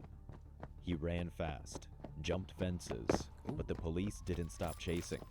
Sirens echoed through the streets as the hunt They're continued. fiending for this guy. After a long chase, they finally caught him. Fudge. On the ground, out of breath, it was over. But for the police, this wasn't just a win. They knew this could bring them one step closer to whoever was behind it all. They asked where the package came from, but he said nothing. Not a word. He wasn't a dealer, not a big player, just a random guy who ordered drugs for himself. So the police searched his home. Oh. Top Oh, to that was the bottom. guy. Oh, never mind. They checked everything. That was just a dude picking up the drugs. Drawers, bags, his computer, even his phone. And then they found something. Messages, tracking codes, photos. A whole Xbox?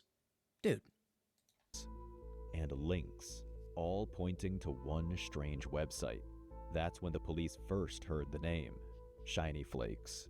Until then, they had no idea it existed. Now, they had their first real clue. They knew the site was real. They knew Someone in Germany was behind it. They didn't move right away. They first needed more proof. So they watched and waited. Every day, more packages were being shipped out. At first, Max had no idea the police were closing in. He was still making money, lots of it. But something didn't feel right. He started to notice strange things. Friends on the dark web started disappearing.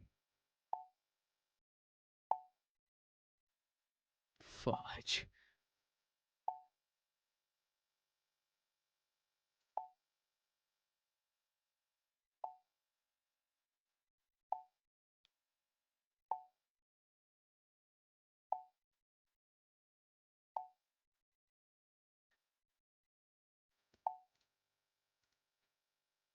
Their accounts went dark. Max sent them messages. No reply. You're cooked. Hours later, He's gonna get. He's gonna get. They're gonna set a trap on him. They're gonna order supplies and they're gonna catch him delivering it. someone else reached out. Max knew this was bad. More people were vanishing from the web. More dealers, more buyers. It felt like everyone was disappearing. Okay, how much Messing money with do you one- think he has at this point? Because if he has a lot of money, if he has a lot of money right now, and the cops are closing in, I'm blowing up the computer.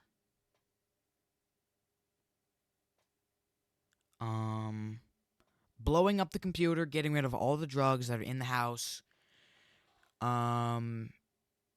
Maybe even blowing up the whole house. Not too sure, but yeah. Or friend. Then even Dummes Schwein went silent. Max was still selling, still making money. Is this guy But serious? something had clearly changed. No more chats, no more updates. He knew now. He had to be extra careful. Police had been watching the dark web for months. Weird packages kept showing up across Europe. They didn't know who was behind it, but little clues started to appear. Each time they caught someone picking up a package, they asked questions. Most said nothing, but a few gave small pieces of the puzzle away. How you get rid of the drugs? Start handing them out, bro. I don't know. Slowly, the picture No, started just coming blow 'em together. up or something. Blow up Most the of whole house with everything in packages it. pointed back to one Everything in the house, the computer, the drugs, the packaging, everything, just blow up the whole house. And then you should be good. city, Leipzig, a quiet city. Nothing suspicious on the surface. You should be A-okay. But something big was hiding in plain sight. So police narrowed their focus. They started watching shipping centers, checked camera footage, mapped out the drop-offs. The pattern was clear. Then one day, everything clicked. All the pieces lined up, pointing to one place. It was time to move in on Leipzig. The city looked quiet from the outside, but inside one apartment, a teenager was running shiny flakes like a machine. He knew the risks, but he wasn't worried.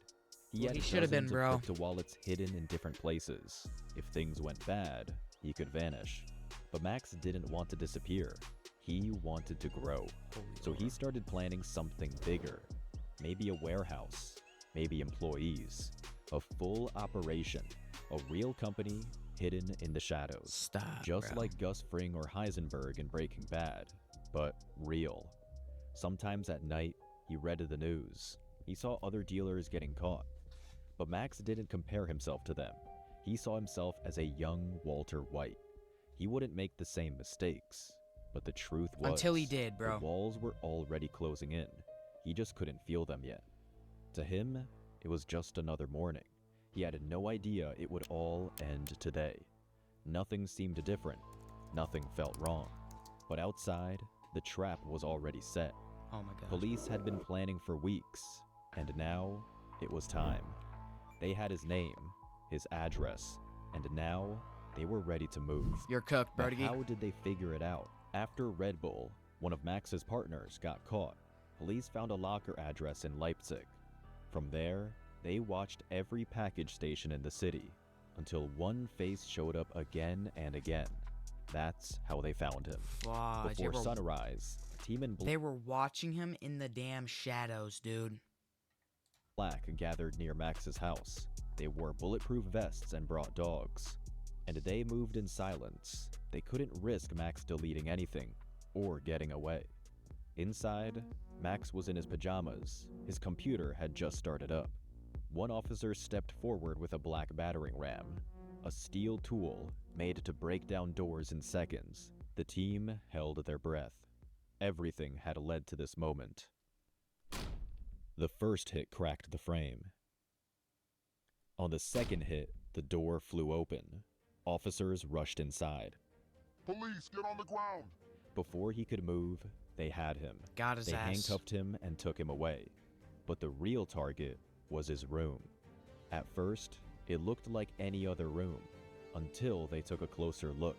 Stacks of shipping labels, envelopes, fake names, fake return Wait, isn't addresses. this like his parents' house? Rolls of stamps, boxes filled with pills, another box packed with gummy bears. In the closet, even more packages, all packed and ready to ship. On the desk, his laptop still open. And on the screen, the Shiny Flakes homepage still live. It was all there. His entire Got drug him, empire bro. hidden He's in cooked. plain sight. Police couldn't believe what they were looking at. They took everything. His laptop, phones, USB drives, packaging tools, 48,000 euros in cash, and 341 kilos of drugs. He barely Dude had 700 pounds of drugs in his house. even left the house. From just that bedroom, he made over 4 million Stop. euros. Stop.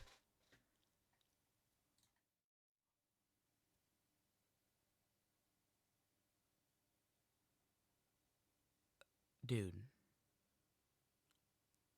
4 million euros. Invest, like, But what did he actually do with all that money? Well, almost nothing. He didn't live like a millionaire. No bro, we should have put in, like, some account, bro. Or, like, invest, like, half of it or something. supercars, no parties, no designer clothes. Most of the money just sat there. And Alright, so he probably just loved the thrill of doing it. Or he was just too worried about getting caught. wallets and Because he didn't quit, or he wasn't doing this for money, it looks like. stacks of cash. Unless he was, like, waiting for something. So why would someone so young take that risk? Why build something so illegal just to never spend the money? In real life, Max was quiet, just another kid behind a computer screen. But online, he was something else. A boss, a mastermind. He didn't just sell drugs, he built a system. Maybe that's what it was about. The challenge, the power. He was taken to the station. Outside, no one had heard about the raid. Not yet. But soon, the world would know. Everyone thought this was the end of the story. The website was gone, the police had everything, and Max was in jail. Case closed. Right? Well, not exactly. In court, Max got 7 years in youth custody. Most people thought he'd disappear after that. But then, something strange happened.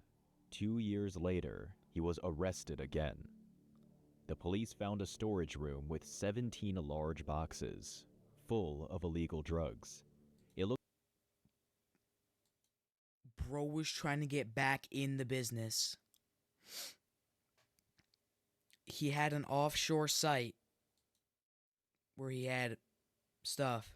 exactly like Shiny Flakes, all over again. The numbers were serious. 16.5 Well, he's got to be an adult now. kilos of amphetamines, 2.5 kilos of hashish, Wait, no, he was an adult before, and he only got 7 years. 500 grams of meth, 350 grams of cocaine. 2 older men helped him.